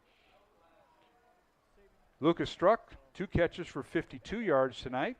And Peyton Betts, 4 catches for 20 yards for Waukee. And finally, Grant Gamble, 2 catches out of the backfield for 14 yards. Our thanks to Jared Seifert for providing those statistics. Again, the final, Dowling with the win, 43-7. And let's go down on the field. I believe, Johnny, are you all set up and ready to go? I got to find you here. I think our. I see. I think saw him at one point. Yeah, I'm ready. Okay, go ahead. Take it away, John Chido. We're back in Pollock's mosh pit. You know, we got them all surrounded again. Yeah, so I see ya. Jalen Thompson, senior year, he got in the end zone. Final game of the year. You know, walk us through that play. It was a wide jet fly. I think we're on like the 2-yard line. Jackson gave me the ball. I saw a little opening. Well, not even a little opening. I saw a guy. And I knew I was getting in the end zone. So your last game of the season being a senior, special moment for all the seniors here. Probably your last game at Valley Stadium, depending on where you play in the playoffs. You know, it's just gone so quick. Just tell us about the ride through your whole career here at Dowling. I mean, the ride's been amazing. I mean, I've been surrounded by a great group of guys, fantastic coaches, and, you know, the ride they all have made it amazing, especially for me. So shout out to them. Well, thanks, Jalen, and good luck moving forward. Thank you. All right, John Chido with Jalen Thompson, the Dowling tight end, who got in, oddly enough, Matt, on a tight end sweep around left end to go in and score his first touchdown of the night. And we'll go back down to Johnny, and we'll continue our post-game interviews. John Chido, take it away on the field. Well, Coach Wilson talked about tackling at halftime, that the defense needed to make some better tackles. And, boy, you came right out of the chute. I think it was on the kickoff after the first score. You had several tackles, special teams, the sack in the backfield, but defensively tonight you were all over the place. Yeah, you know, I started out the game, had a missed tackle, kind of got down on myself because I was just reaching out, you know, not bringing my feet. But, you know, we talked at halftime about what we needed to do to get better, and tackling was a major thing in that, and we definitely got better after halftime, I'd say. And special teams-wise, you guys put them in put their backs against the wall and let your offense have short fields because you got a lot of 3-and-outs and started the game. I mean, they had some momentum, but you guys shut them down and really put Waukee in bad situations. Yeah, on the kickoffs, you know, we always try and pin them deep. That's what Coach Motes always gets hyped about, you know, is always wanting us to do that, and it just puts us in a good position for the rest of the drive. Well, thanks so much, Joe, and good luck the rest of the way. Thank you. That was Joe Hughes with John Chido on the field following Dowling's win tonight, 43-7, the Maroons over Waukee. And again, Dowling's record concludes the regular season with a record of 8-1. They're the number one overall seed right now in the RPI poll that was released before tonight's game. Waukee now falls to 4-5, and they were the 15th seed in their RPI. So let's go back down the field, and John Chido, take it away, John. Well, Coach, congratulations on the finish of the regular season. And it was a fast start. You guys took care of the football and took advantage of turnovers and put Waukee in some bad situations and start some drives. Well, thank you. Yeah, we field position was really, really important, especially in that first half, and they gave us a couple of turnovers. I thought they were honestly doing some pretty good things, and I do think that staff's doing a great job. And you know, our kids it's a veteran group, and we kind of put some things together. And I thought offensively, you know, we were pretty sharp and really challenged the kids in the second half to tackle better, and thought we did that as well. And with 41 seniors, being able to get a lot of guys in and seeing that special moment, the season goes by so quick. But talk about some of the seniors. Yeah, these guys, they've done such a good job. And, you know, one of the things that we've always preached is player-led teams are better than coach-led teams. And, you know, these guys have taken it really seriously. And, you know, it kind of starts with the captains. But I had texted, you know, several of them last night because, you know, it's senior night. There's 1,000,001 distractions, and I'm just worried about a football game. And, you know, kids are going in many different directions. And I had kind of told them that they're going to set the tone for our attitude, and we've got to finish week 9 before we do anything else. And honestly, I thought they took it to heart and did a nice job. Well, Coach, congratulations on a great win. Now it's kind of sit and wait, and I know you guys will be back studying hard and right after it next week. Yeah, I think we've got breakfast planned in the morning, and then 10 o'clock we should find out who we play, and then we'll get busy on that. Thanks again, Coach. Yeah, thank you. All right, John Chido with head coach Tom Wilson. who qualified for the playoffs. This is the 23rd time, I believe, in his career, and the 45th time Dowling has made the playoffs. Little research found out this week, and congratulations to Coach Wilson, and thanks to John Chido for all he did in the sidelines. I know he'll make his way up here, and we're going to take a break. It'll be our final break on TV. So again, the final, as you see on your screen, 43-7, Dowling with the win over Waukee. And Matt, before we go, you got a couple of scores that you can give our listeners and viewers an update. Valley over Des Moines Roosevelt, 48-13 late, 48-13 late in that game. Ankeny Centennial rolled over East, 56-0. Urbandale and Waukee Northwest, that was a big game as far as who's getting in, and Waukee Northwest is up 20-7 late in that game. Farther down the line, Linn-Mar and Prairie, kind of an upset there. Linn-Mar is up on Prairie 22-13. Ankeny Centennial again, or Ankeny rolled, and as I go through the scores here, we're waiting on a Ames Johnston score. That's a big score because I have a feeling if Ames loses, they might be one of the teams we could play. That could happen. All right. Well, thank you, Matt, and we'll take this. This will be our. We'll have one more break. We'll come back on the radio side, but on the TV side, that'll conclude our broadcast tonight on CISN. Our thanks to our in-studio producer here at the press box, and that is Sean Ingracia. Did a great job with Jose Guzman and Lucas Pham on the cameras. This is Mark Hamadil for Matt Mandrig and John Chido. Thanks for tuning in tonight here on Iowa Catholic Radio and CISN. We'll be back on Iowa Catholic Radio, final segment. Until then, we'll talk to you down the road and maybe in the playoffs.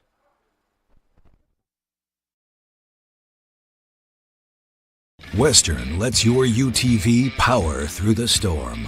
The Impact V Plow and Impact Straight Blade, with the features the pros demand. Custom tailored for your UTV. And to keep your work top-notch, rely on the Tornado UTV Hopper Spreader. Now that's a job well done. Western, more jobs done faster. Visit Truck Equipment Inc. today at truckequipmentinc.com. I'm off to college.